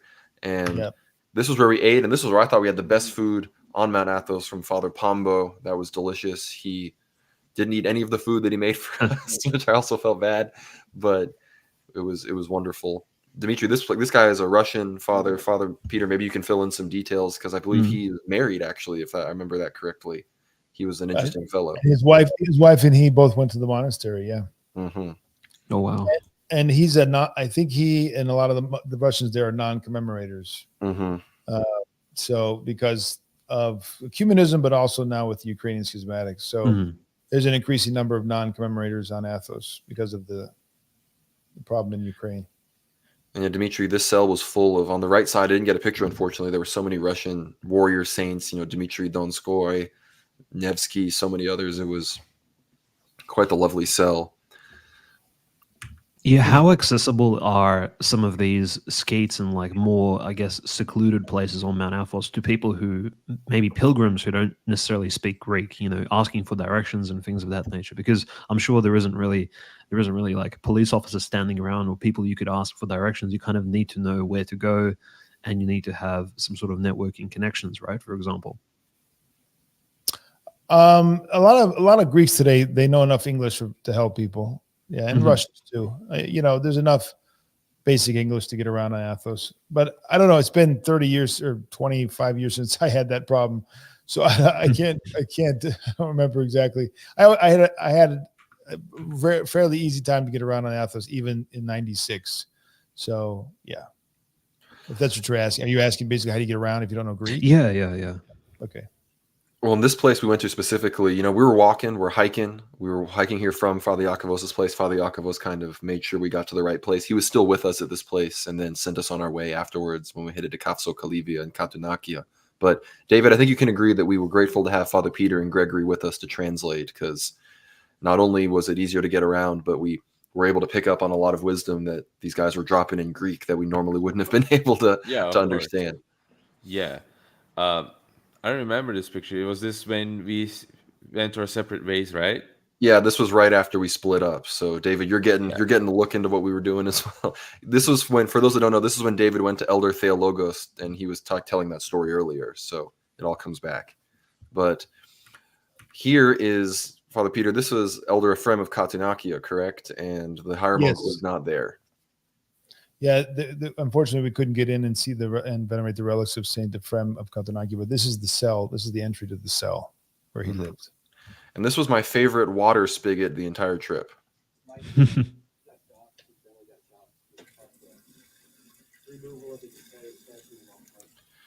I thought it was quite refreshing. And those are all over the place, those kinds of things where you get water. And so we went down from there, from Katunakia, and here, this is, I believe, Father, this is the beginning of Kapsokalivia, correct? Like, this is right where that is. Right. This is an amazing little house that whoever lives there is doing a lot of work in their yard, and pretty rare. Well, Father, you didn't hear me and Isaiah got to go and venerate there while you guys were eating dinner with Father Nectarios. Yeah, I'm kind of jealous. Yeah. Yeah. Well, you got dinner. I didn't get to eat that evening. So That's right. Then you were hurting without dinner.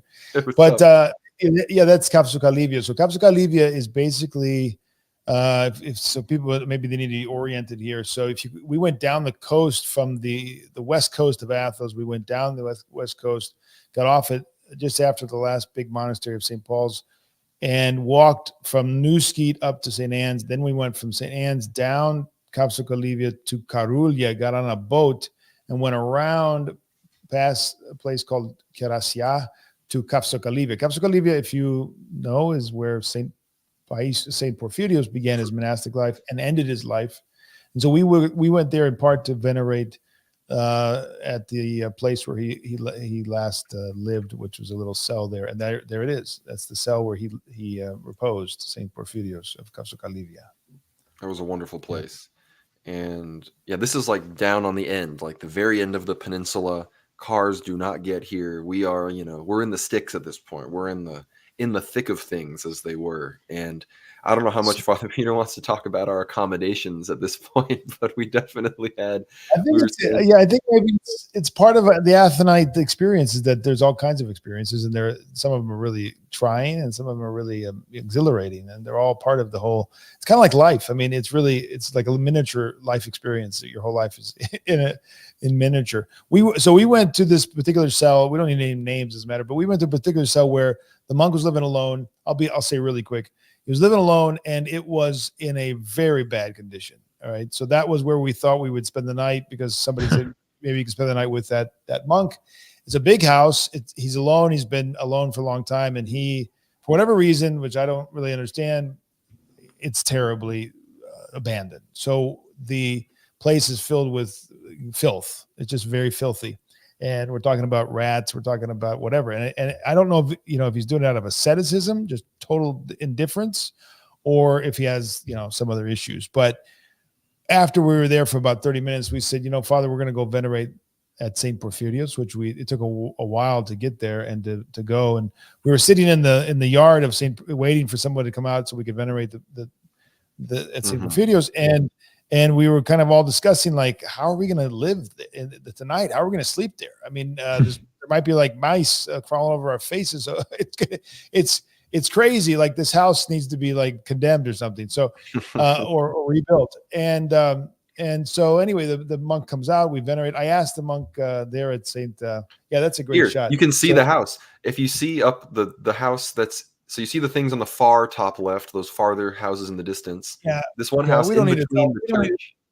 We don't need to tell them which house it is. That's all right. Don't worry. We don't need it. So right here is the Catholicon in the big church that's got, how come is it? Not the one on the right, but the one in the middle is the Catholicon. That's the main church. All right. So, and then far to your left is basically where St. Porphyrios was. The one way over to the highest one up is, that's like St. Porphyrios. Yeah. So we're sitting in the yard, and then I go and I talk to the father there, and I say, we got this issue where it's so and so's house, and it's really problematic. What should we do? A lot of the guys just don't want to stay there. He said, no, that's no problem. Just go to the Catholicon, ask the father there, and don't tell him. Just go over there and tell him, and you'll be fine. So we did, and they said, no problem. You can stay here. We have like a cenona. What do you call it? A guest house. So then we had to go back to the father and say, thank you very much, but we're not going to stay the night. It was a little bit awkward, but we did that. And I think I don't know, there's a lot of little lessons there, but one of the lessons is just to trust God. I mean, initially people were kind of losing it. How are we going to do this? But if we just trust God, that's one thing. Another thing is not to judge and to make a good thought. Right. Let's take this as a man who's extremely ascetic, and we can't do what he's doing. Like we're not gonna endure an evening in that house. And so there's always, for the person that makes a good thought, there's always some good lesson that can be learned. no matter Well, what he- conditions. And he gave you guys apparently some pretty decent food that I missed out on. So Yes, we did. I get paid for that some good- later. But it was beautiful looking over. I believe I took this picture as we were leaving the next morning. And then here we got to what was one of the most powerful experiences of the whole trip, when we went to the cave of Saint Nilos, which I thought this was wonderful. Isaiah's in the chat, who was with us. Yes, I've Isaiah's seen in that. the chat. And he's saying you got to talk about the nice Greek man that showed us to the church and that elder. That's true. I didn't want to make you feel too bad, Father, but me and Isaiah, while you guys were eating dinner, me and Isaiah got taken down here to this place, which is St. George's Skete, the place with the nice gardens and everything. And the reason I felt it was providential was a Greek. While you guys were up there eating with Father Nectarios, this Greek guy took us down there, and we didn't really understand because he couldn't speak any English. And we watched him sit with the elder of this Skete, Elder Neophytos. They talked for about 15 minutes, and finally they took us in to venerate. And Father, you mentioned that we had missed venerating Elder Ephraim of Katanakia, but this place had a huge relic of Elder Ephraim of Katanakia. So it all came back around and all worked out. They also had relics of St. Anne, St. George, the great martyrs, St. Iakovos, St. Porphyrios, St. Paisios. It was quite the wonderful reliquary, and we got to venerate all of that. And you can see even in this picture, their gardens were some of the most immaculately maintained. So me and Isaiah may have missed dinner, but we got some spiritual nourishment as well. There you go. Beautiful. And I wish Awesome. you can see this place. They've got the Greek flag, the original Greek flag with St. George on it, which I thought was very cool. Wow. Quite the interesting flag.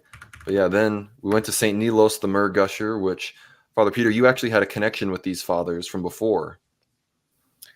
So right up the way from there, here, this cell, this is a different cell of the Dormition, right next to St. Nilos. This is at the very, very bottom of Athos, right? And you're overlooking the sea. It's really very remote, extremely beautiful. And they have the relic here of St. Nilos that we're venerating in their chapel. And I had not realized that this cell was the cell that belonged to the monastery of the Paraklitou, the Paraclete monastery outside of Athens in Oropo, the publishers of many things, including things we've translated into English. And then I run into these two fathers, and they're like, "Hey, Father," I was like, "Wow, I didn't even know you were here.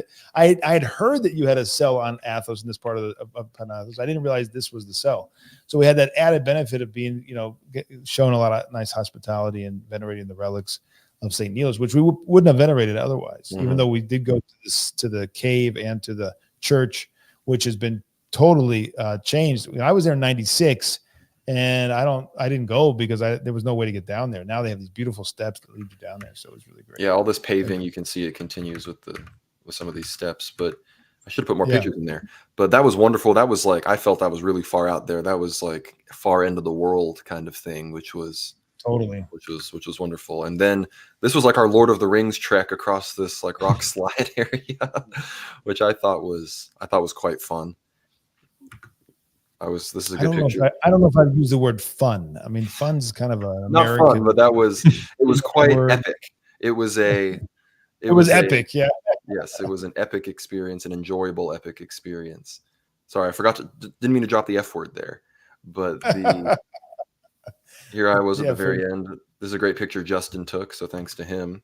And then here we are. This is Podromos, which I believe it means St. John, the forerunner, which is the Romanian Skete, which again, people need to understand the distinction between Skete and monasteries. It ostensibly denotes size, but in this case, not so much. This Skete was basically bigger than certain other monasteries, but it's still called a Skete because it's not one of the 20 governing monasteries of Mount Athos. Here, and I thought this monastery had some of the most beautiful iconography. I don't know if there's a specific reason for that, Father Peter, why it was so striking, but I thought it was the best that I saw on the whole trip. It's fairly new, actually. I think it's 20th century, some of this iconography. Yeah, I'm not sure. This one's for Toll House deniers right here. Oh, that's one of the most amazing icons. The Last Judgment, right? It's in the Russian tradition, they always typically depicted the Last Judgment near the Sea of Galilee, actually. Even in the Jerusalem Patriarchate Greek tradition, they would have the Last Judgment on the western side of the church. So as you leave church, you remember the end times. And so you have this visually, you can see the mouth of Hades on the right, and you see all those who did not live a godly life, essentially going to hell. And it's quite striking. It does remind you that it's a very sobering type of icon. So yeah, very powerful and scary at the same time. We should point out to those who fight against the some of the patristic theology that this river of fire is emanating from the Lord and from his seat, right? So this is the divine energies themselves that are emanating, and that's rejected by those, right? That's what makes hell. Hell is when we reject God's love, we don't want to accept it, and that's the gnashing of the teeth, that's the regret, that's the sadness. So it's hell's chosen, not no one is sent to hell. So people Father Peter, this is an important point, because as like Saint Maximus the Confessor and other fathers point out, there's a universal resurrection of all human nature, because Christ himself resurrected after being crucified on the cross. So this is kind of the fate of the whole entire human race, that we're going to be resurrected. But the mode in which we are going to experience the life after the resurrection is going to be dependent on the mode in which we use our wills in the present life. So to give an example, I always give this example, is like someone who like hates praying, hates God, hates the church, like just doesn't want to do any of these things and just wants to avoid these things in the present life, when that person is completely and utterly embraced by that in after the resurrection, what's their reaction going to be? It's not going to be, oh, this is exactly what I wanted, right? It's going to be the exact opposite. And so this is an example, I think, that illustrates that it's a synergistic activity between God and man, right? Salvation, and also in terms of, when we think about the last judgment, this is why Father Seraphim Rose, I'm paraphrasing here, but like one of the things that he points out is that hell is the law of God that's rejected, right?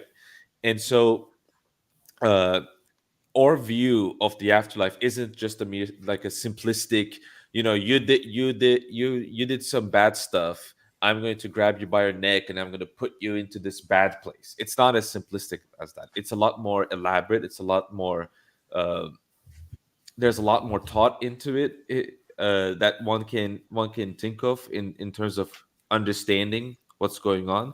And so as Father Peter said, yes, it's exactly like the gnashing of the teeth, and the person who goes to hell walks into it. Like they choose to go there, right? Because of what they did in the present life and how they have lived with how they've chosen to react to God's presence on this earth, basically. So it's a very different way of thinking about how we should be living our lives and how it's going to affect the afterlife, basically, because that disposition is going to carry us through. So the church fathers, right, when they speak about the virtues of the soul, right, the soul stays with us. Of course, the body is resurrected, but the soul stays with us. And if our vices and our virtues stay with us, basically, right? So it's we need to think of it in this way as well. Yeah, we should probably keep going, though. We got a lot of pictures still, Yeah. I'm guessing. We're getting closer to the end. I'm picking up. So here we are headed to Philocali, which is where we stayed for 2 nights, which is, Father Peter, am I correct in saying this is kind of the home base of Elder Ephraim's operation that spread around the world? Absolutely. Yeah, that's very, very fair to say. Here I took this picture at 4 a.m. during the 10-hour all-night vigil for the Dormition, which was wonderful.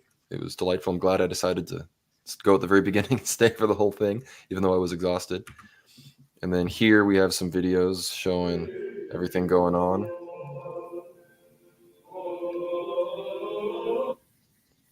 Yeah, here's that Athonite style that everybody's aware of.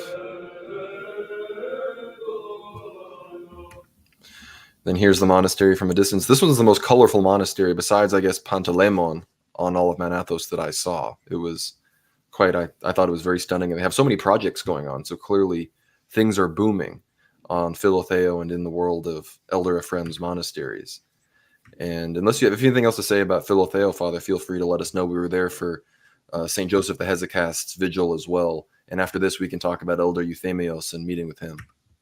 Sure. Well, I mean, Philocali is really has so much history in the last 50 years for the Orthodox Church because of Elder Ephraim. You know, this monastery in the late 70s, early 80s was just busting with monks. We're talking about 80 or 100 monks. And so the Holy Community asked Elder Ephraim, the fathers at the various monasteries through the Holy Community with their blessing of the Holy Community. The Holy Community is the synaxis of all the representatives of the monasteries, to repopulate 3 other monasteries on Mount Athos. Actually, he was asked to repopulate the Great Lava as well, but he declined.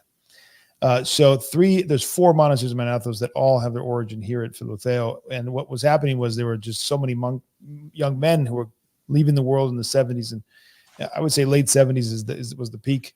And so Athos was regenerating generally, but Philocali was one of the centers for sure. And then they would take 5, 7, 10, whatever monks, and they would go to Cyprus and restart that monastery. Constantinitou, restart that monastery. Caracalou down the road. And so that gives you a sense a little about what was going on and why Philocali was this hub. And when I was told by a monk years ago, back in the 90s, and this was said almost critically, although I think he's mistaken. He said, when I walked into Philocali in 10 years ago or 15 years ago, the monks were screaming or yelling the Jesus prayer. And he didn't apparently like that. But it just shows you the intensity of the monastic, boot camp that was going on there, that the fathers were being, with violence, they were throwing off the old man and learning the prayer and making the prayer their every breath. And so, yeah, I think Philocali has gone through a tremendous physical renovation. This is all, a lot of what you're seeing in this picture is new. It's all been rebuilt in the last, not just decade, but the last 2-3 years. The whole left side of the picture and around, which you can't see, is brand new. When I came last year, they were finishing it. So, and a lot of this money is from our brothers and sisters in Russia, because Philocali is well connected with some of the most powerful people in the Russian Orthodox world, in terms of just they love Philocali, and they come and they support the monastery's rebuilding. No, it was a beautiful place, and it also had some very lovely sleeping quarters that we slept in the food. I had some delicious food, despite very fasting and austere, but some very well made, good ingredients and everything. And I remember I heard you talking to the Abbot Father, and Abbott Nicodemus, he frequently makes it back to America and Arizona. When Elder Ephraim, of course, was alive, he would go and seek his counsel. And now, of course, he still goes and meets with Elder Paisios and the other monastics there and reconnects with, his network and everything. And he talked about, you were asking him, when are you going to come back to Arizona? And he was talking about how, I'd like to come in October, but I think the Third World War might get too hot by then. I don't know if I'm going to be able to make it. And he was saying this completely seriously. So I think that when he said that kind of captured the energy of most of the elders and abbots and Hesychists I was talking to on Mount Athos, that was kind of their attitude towards the events to come. But we talked about the other abbots before, like Abbot Joseph, who was picked when he was very young. There was you can maybe say it really quickly, Father, but I believe Abbott Nicodemus, he was also kind of randomly selected. People didn't think he would be the abbot either. He was the driver, I believe, for the monastery. Yeah, so Athos Philocali went through, I think, 3 abbots before Elder Nicodemus was elected, I think in 2000, 2002. I'm not sure exact dates, but about that time. And they had another very renowned elder who went and repopulated the Skete of Saint Andrew, which I think, I don't know, you have any pictures from there? Yeah, there you go. That's the epic picture of us going to the rejuvenated Skete of Saint Andrew. So that elder right there, Ephraim, who's now reposed, he was the abbot of Philocali for about 10 years in the 1990s. And Elder Nicodemus took over for him. And Elder Nicodemus was a chanter and the driver, and like all monks, did a variety of things.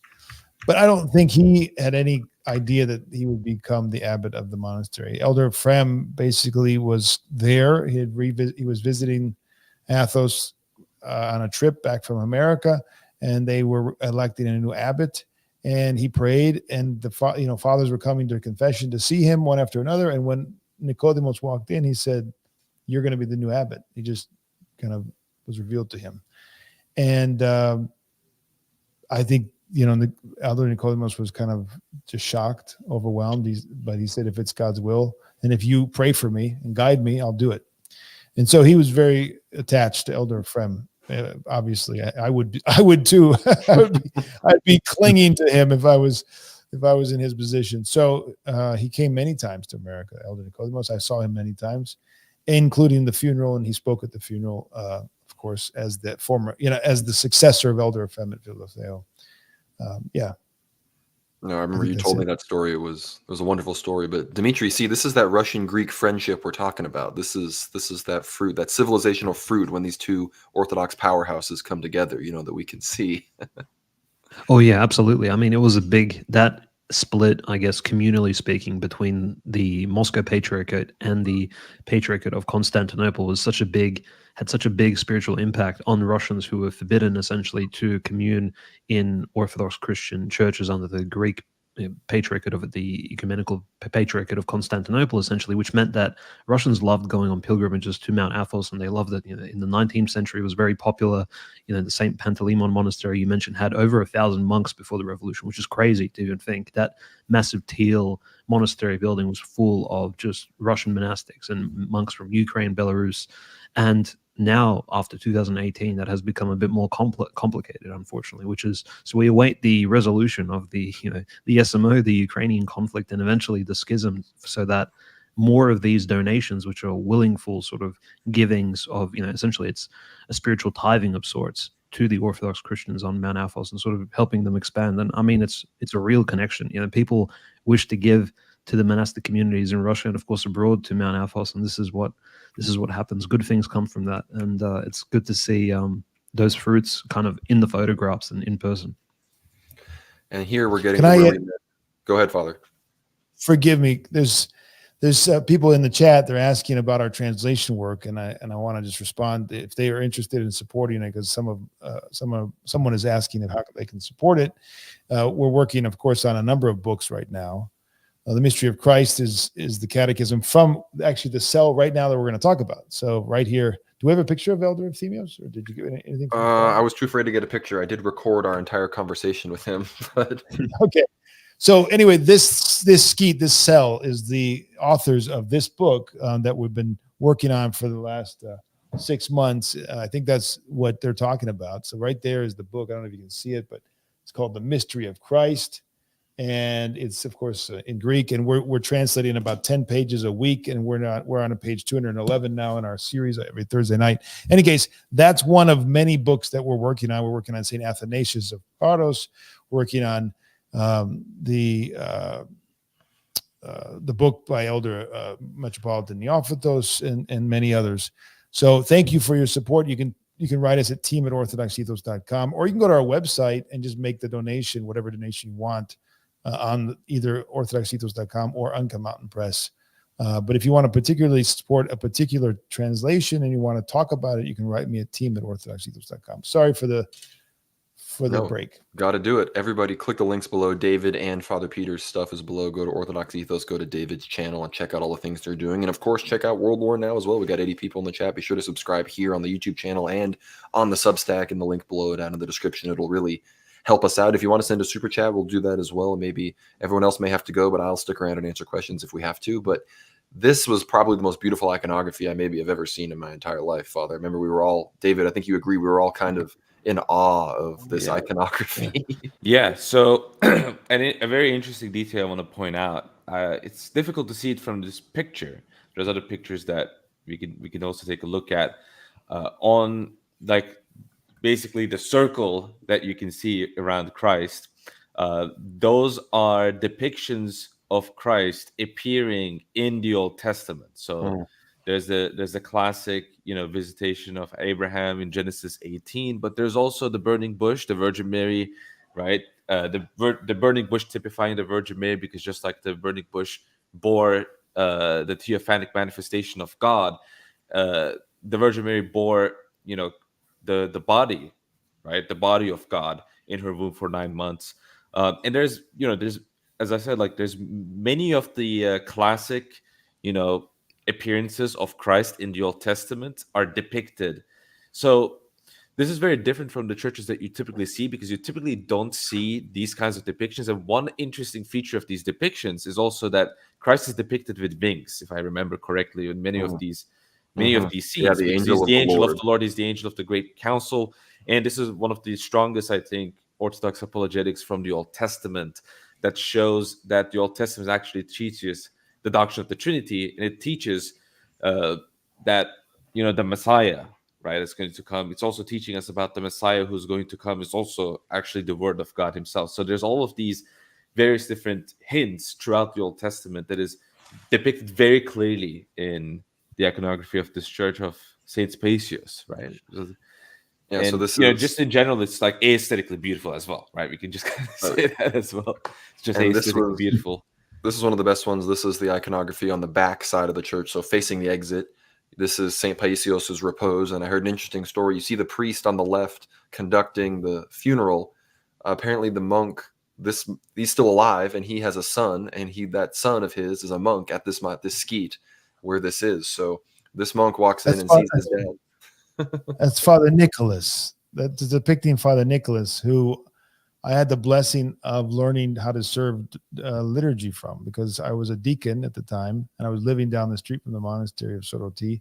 And so I would go and serve with him for the sisters. So I made many mistakes. Serving for the sisters of Soroti. Thank God they were patient. And Father Nicholas was extremely patient. He's a beautiful man. I'll never forget his counsel to me when my father-in-law reposed. He came for the funeral. We had the elder from Cyprus at the funeral by God's providence, and all these priests, because my father-in-law was a very virtuous, humble man, and God arranged for this wonderful service up in the mountains. And so he was there, and you know, he comes up to me and he says, "Now all the spiritual joys will begin." I said, "I just lost my father-in-law. It's kind of a strange comment to say to me. Now all the spiritual joys will begin." And yet that's exactly what happened. It was kind of a interesting thing, is that God takes the previous generation and then you're on your own. You know, you had these protectors, you had these people looking over your shoulder, always there for you, supporting you. And now you're on your own.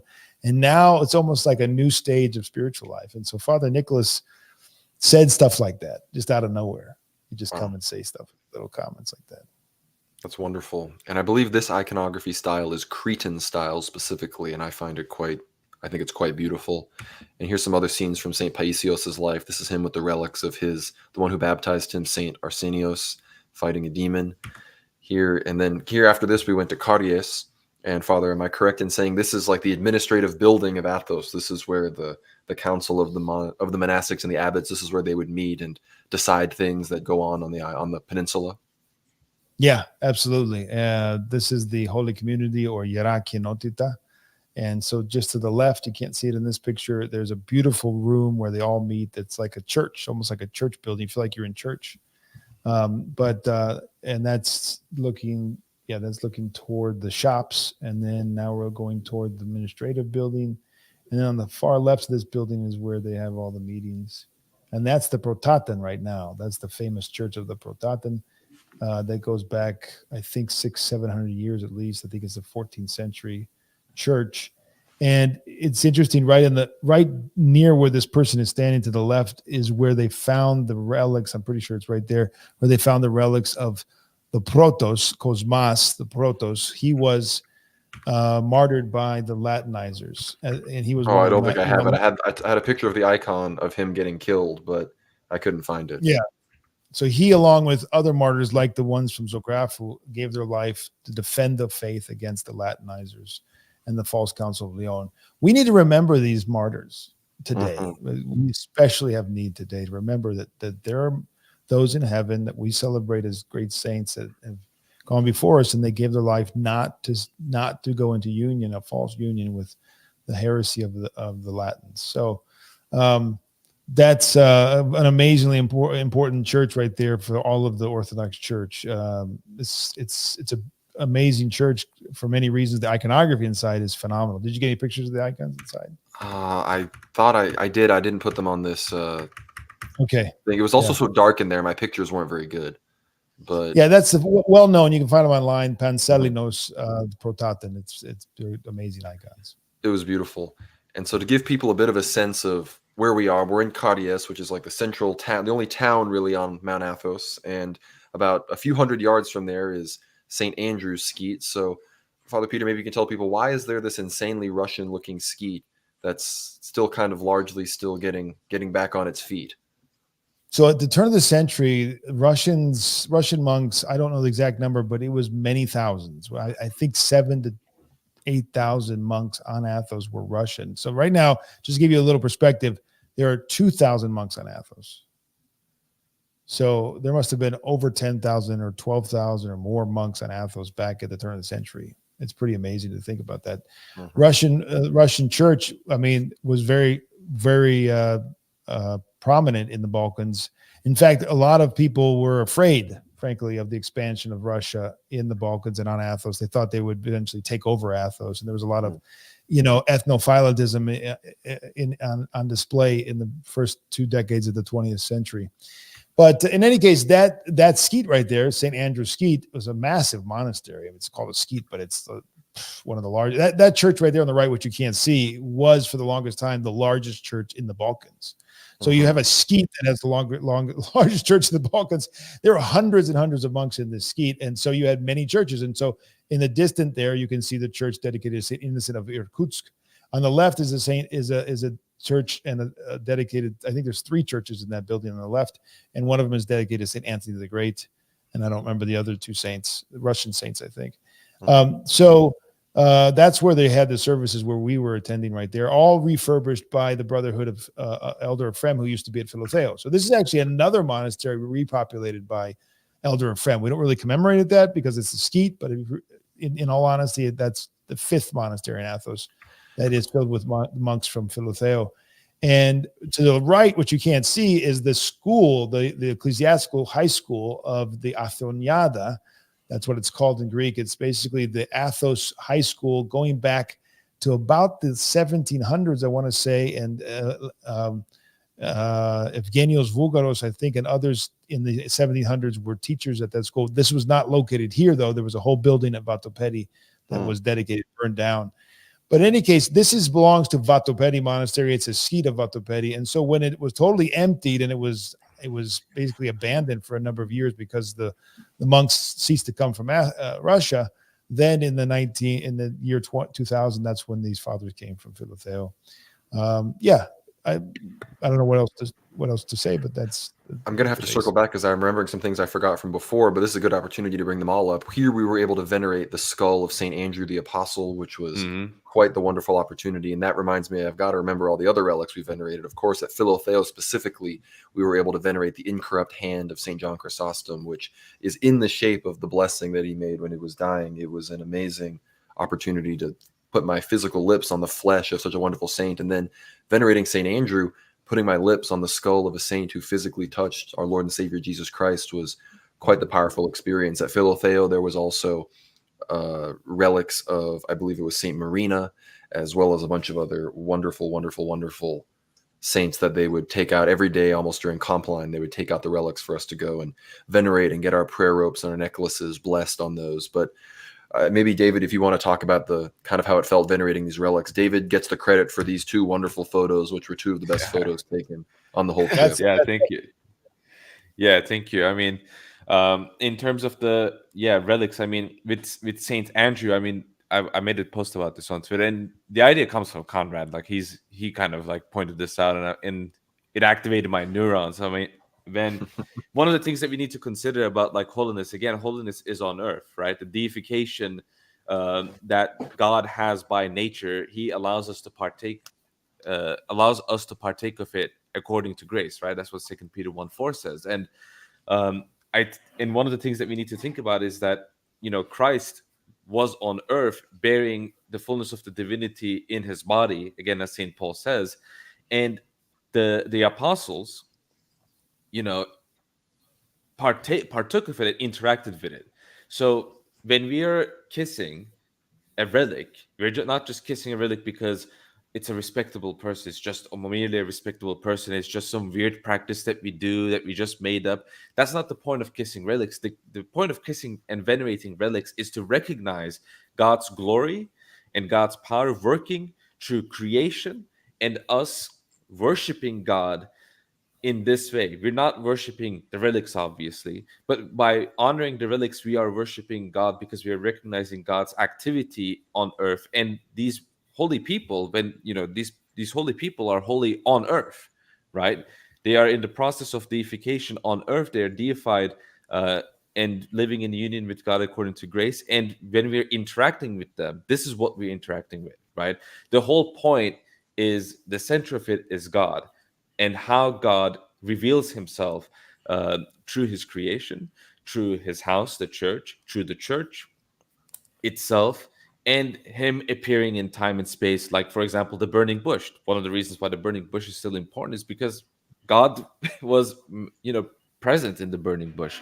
So it's kind of like, it should remind us of that, is that ultimately this all kind of circles back to God, and like the various different degrees and ways in which God kind of like shows himself to us. And of course, this is really only possible with the Orthodox understanding of the divine energies, right? That permeates through creation, specifically to those who partake of God's holiness. And if possible, you can talk about Elder Ephraim. So if possible, I'd also like to talk a little bit about one of the interesting monasteries we passed by. But yeah, before we do Oh that, yeah, we'll we can talk about that. And Elder.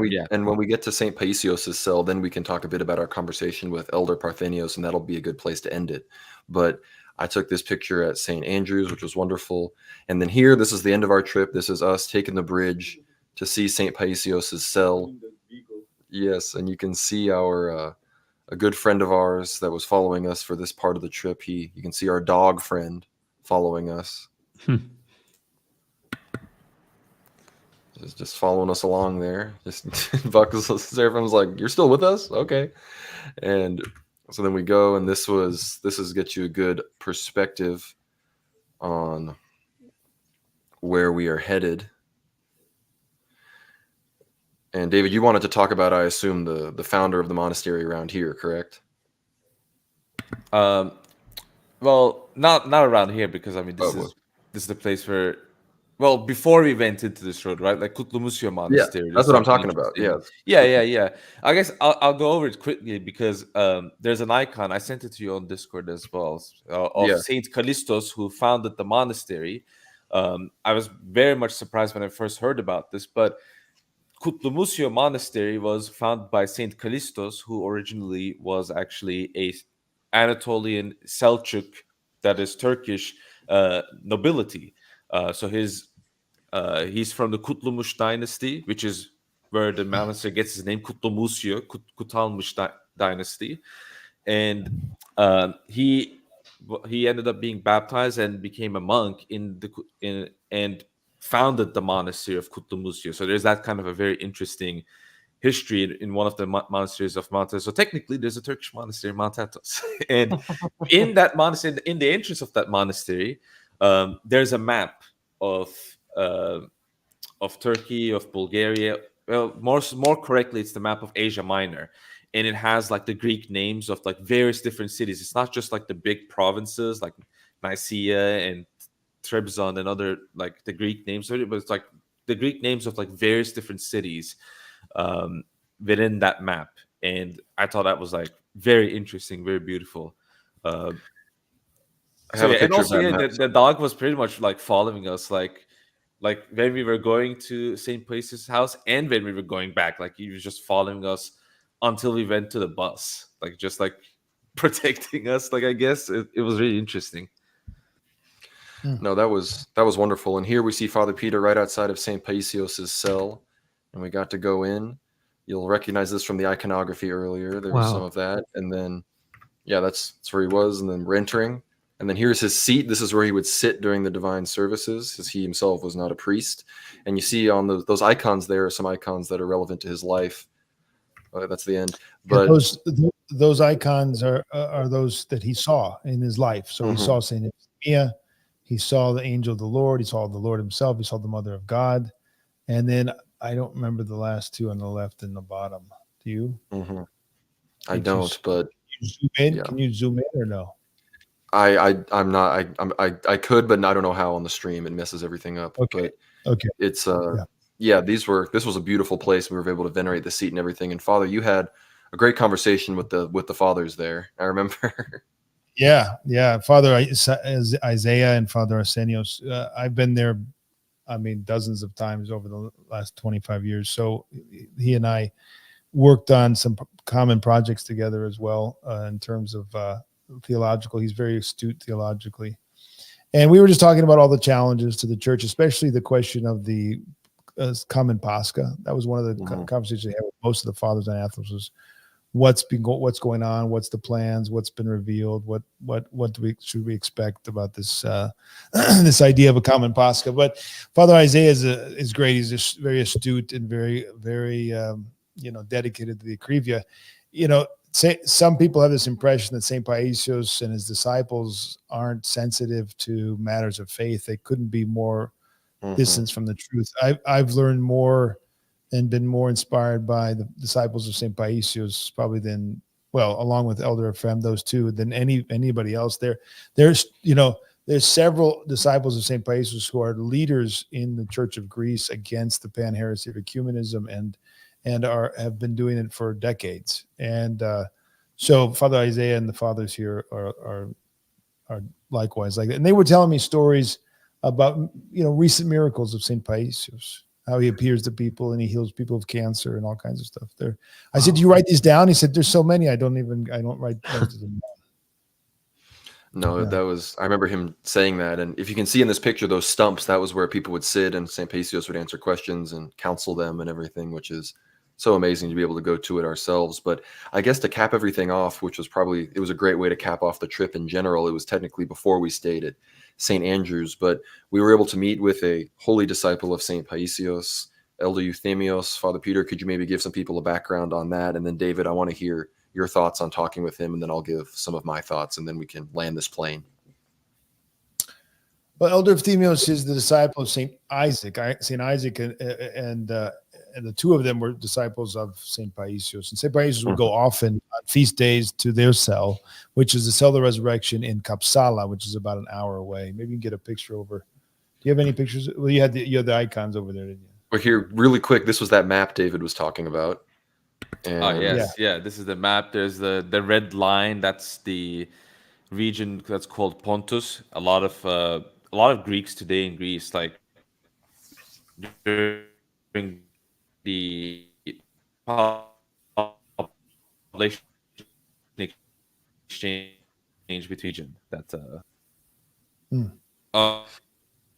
You're roboting a little bit, David, but I think you're talking about the population exchange. The connection went to end up, unfortunately. Yeah, and then here was the founder of the Turkish monastery that you were talking about as well, which is wonderful. Yeah.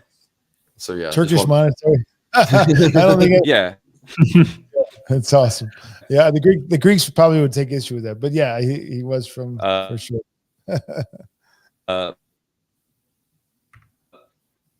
That's awesome. But Father Peter, what were you saying you wanted to find the picture of?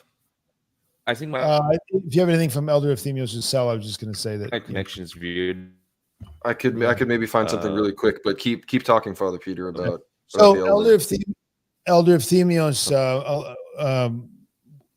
has been on Athos since the early '80s. He was a disciple of, as I said, Elder Isaac. Elder Isaac is from Lebanon, and he was the father and elder at this cell of the resurrection in Kapsala.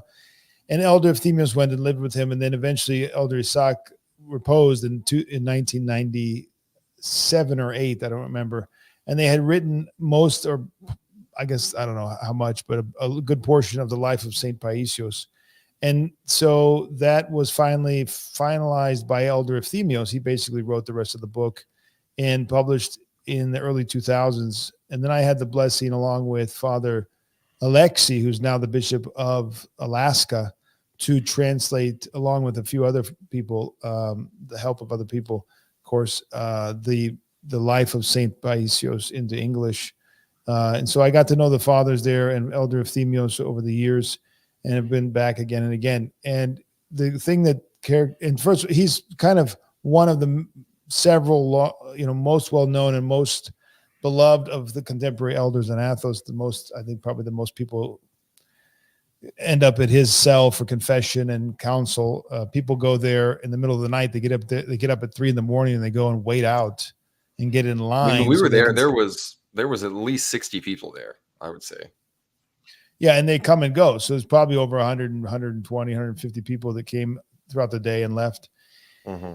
And that's how he lives 3 or 4 days a week during the summertime from Pascha until the Feast of the Holy Cross. And then he goes basically into reclusion throughout the winter months. But he's been behind really important publications, several which we're translating. Athonite Fathers, that was produced by them, and many other important books. But also, I would say there's almost a spiritual movement in Greece off of the Athos, and a lot of the spiritual children that are leading it up is called Enomeni Romeosini, United Romeosini. United Romeosini is basically the Rome. How do you translate Romeosini? I don't know, but the Roman culture, the Roman ethos, the Roman way, right? Because unless we don't. We should know as Orthodox that we identify with the Roman Empire, not the Byzantine. There's no such thing as a Byzantine Empire. That's a total delusion and lie. There was never a Byzantine Empire. It was a term used many, many, many centuries after the foundation of the Roman Empire. And there was a continuity between the pre-Constantine and post-Constantine Roman Empire and all the way up until the fall. And the people who were a part of that is, culture and tradition and ethos are the Romans, the Roman Orthodoxy, right? And Romeosini is basically the culture that comes out, or the way of life that comes out of that experience, Romanity. which is the Romanity, maybe is the word, yeah. And that is basically the Orthodox outlook. At the end of the day, that's the heart of Orthodoxy from the 4th century until today.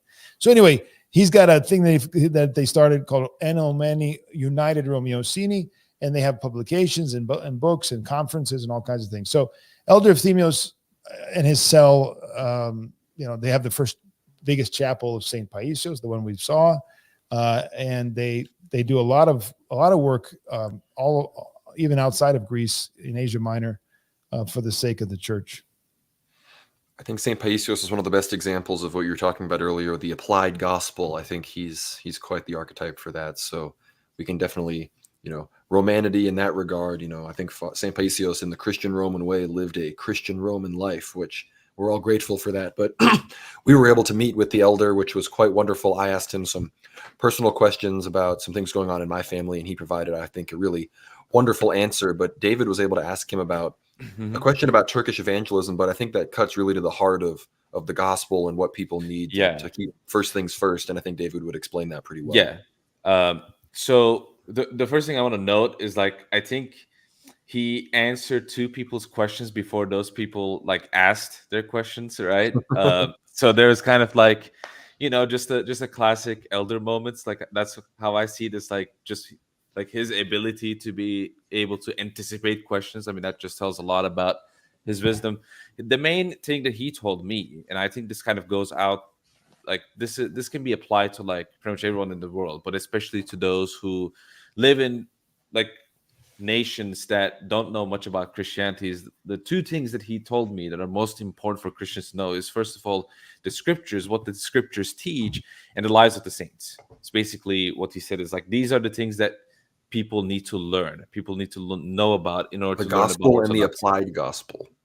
Exactly, right? Mm-hmm. The scriptures and the application of scripture in the life. It's basically, you have the Holy Scripture, right? The Old Testament and New Testament. Then you have the book of Acts and the continuation of it until the end of this world. Basically, is this is the continuation of the book of the Acts. That's what we live in the Orthodox Church. And once you get that, that's how you understand Orthodoxy. Is kind of how I understood his emphasis to be. Of course, that's pretty much how I will comment on it, but it's important. And I think this again applies really to the United States, because even in Christian countries, there's a lot of people who seem to know a lot about scripture in certain senses, but there's a lot of wrong knowledge, right? If I can even say it that way. There's a lot of things that people think they know about that's actually wrong.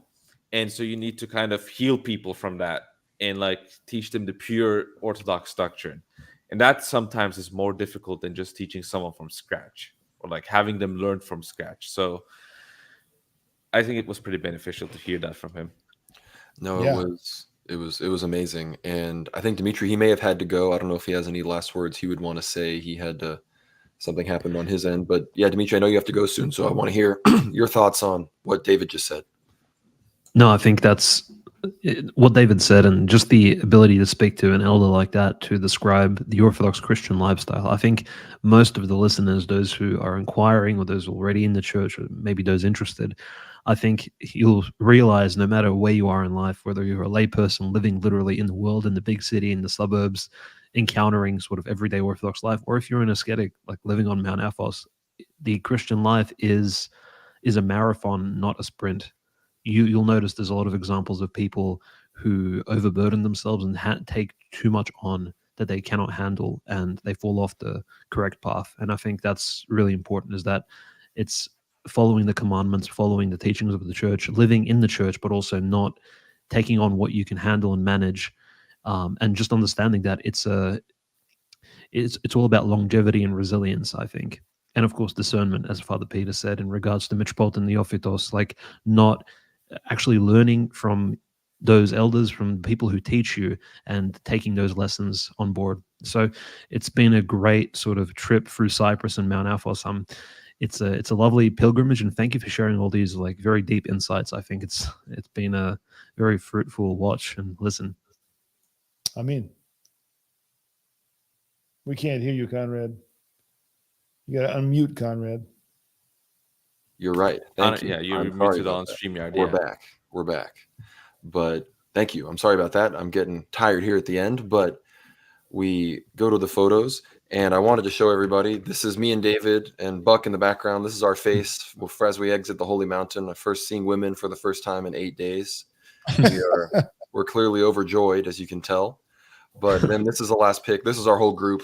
I want everybody to bask in the glory of these wonderful pilgrims. I call them God's goofiest pilgrims. That's what we were on the trip. That's everybody there. You've got Isaiah, who I was talking about there on the far left, our good friend Nicholas there in the middle, who really held it down. And we have Gregory on the right, David there behind Father Peter, and then me and Panos and Buck and Justin holding it down in the back. But it was a wonderful trip. It was an incredible experience. And Father Peter, I want to give you the chance to give the people your last thoughts on what Mount Athos means to Orthodoxy and everybody, and maybe some encouragement to people that want to visit.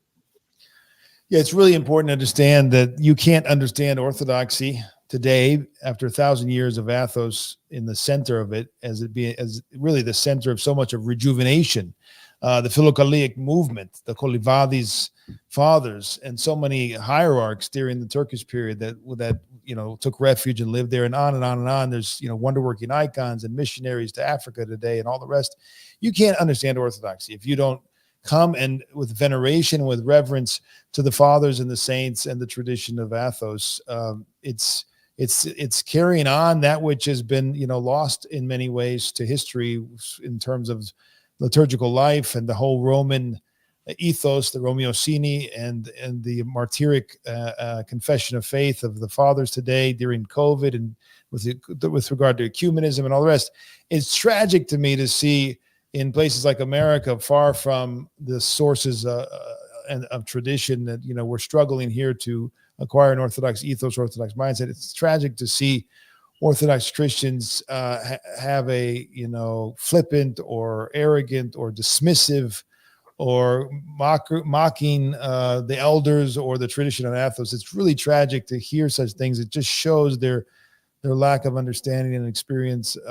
And so if you don't encounter with reverence and love all the saints of Athos, I mean, so many of the saints that we even commemorate today, Porphyrios, Paisios, Ephraim of Catonikia, Joseph of the Hesychists have brought such rejuvenation to the whole Orthodox world. I mean, the writings of St. Paisios are translated in almost every Orthodox language, and everybody with reverence reads his counsels.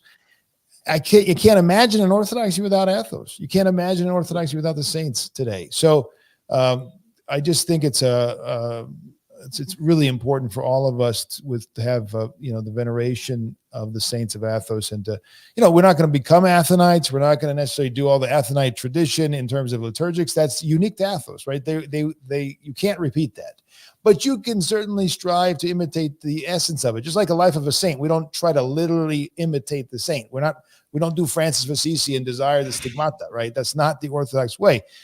But the spirit, the ethos, the way that they communicate in their life is certainly something we want to try to imitate, because that's their Christ-likeness that comes through.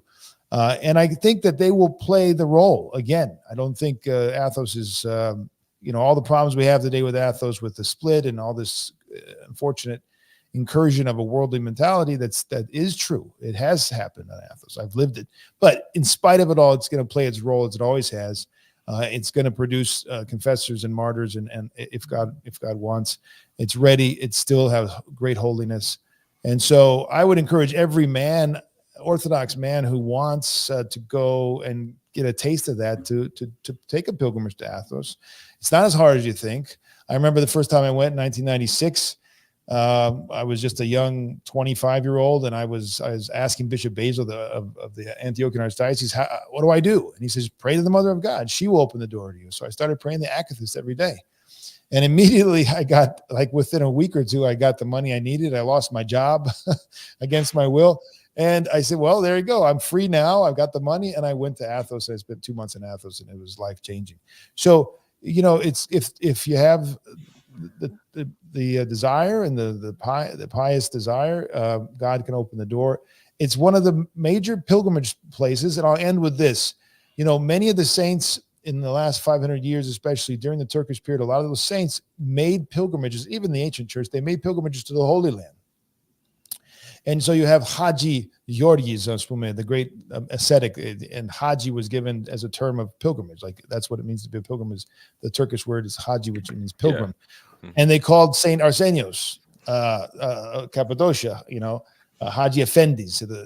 And so that was, pilgrimages was a part of the culture and the life of the Christians. You went on pilgrimages as a part of the Christian life, right? And so today in the West, we kind of, how do we do that? Where do we go? How does it? We have our monasteries, we have our holy places, but also all the Orthodox world from Russia, Romania, Bulgaria, they make pilgrimage to Athos. And in the Middle East, in the 19th century, many would go to Athos. They would find their way to Athos one way or another, either on pilgrimage or actually to become monks. So it's just not possible for an Orthodox church not to love Athos. It's unimaginable. And everybody that I've taken by God's grace over the last 10 years, 6 or 7 trips, probably 50 people, no one walks away and says, oh, that was cute or nice. They walk away saying, thank God, what an amazing place, what an amazing experience. And everybody walks away benefited spiritually because of the holiness of the Garden of the Theotokos. So glory to God. Hopefully we'll do many more. I can't wait to make it back. I hope everybody that's listening is encouraged by this. I'm encouraged by, we have Archbishop George of Australia of Rokor in the chat, who says, thank you very much for the tour of Mount Athos. So thank you very much, Your Eminence. It is an honor to have you tuning into the stream. Yes, thank you so much, Your Eminence. We appreciate your being here and your comments. Keep us in your prayers. Wonderful. Thank you. Indeed. So with all of that, I want to thank you, David. I want to thank you, Dimitri, and I want to thank you, Father Peter, for coming on the stream, for taking us on this trip. Father Peter, I will take your blessing and end this stream. The Lord bless. God help us. And through the prayers of our Master, Archbishop George, God help us. Thank you, Father. Thank you for listening, everybody. Subscribe to everybody involved at the links below. This stream is going to be reposted on the Substack, so share it. Thank you so much for listening. God bless. We will see you on the next one. Thank you so much.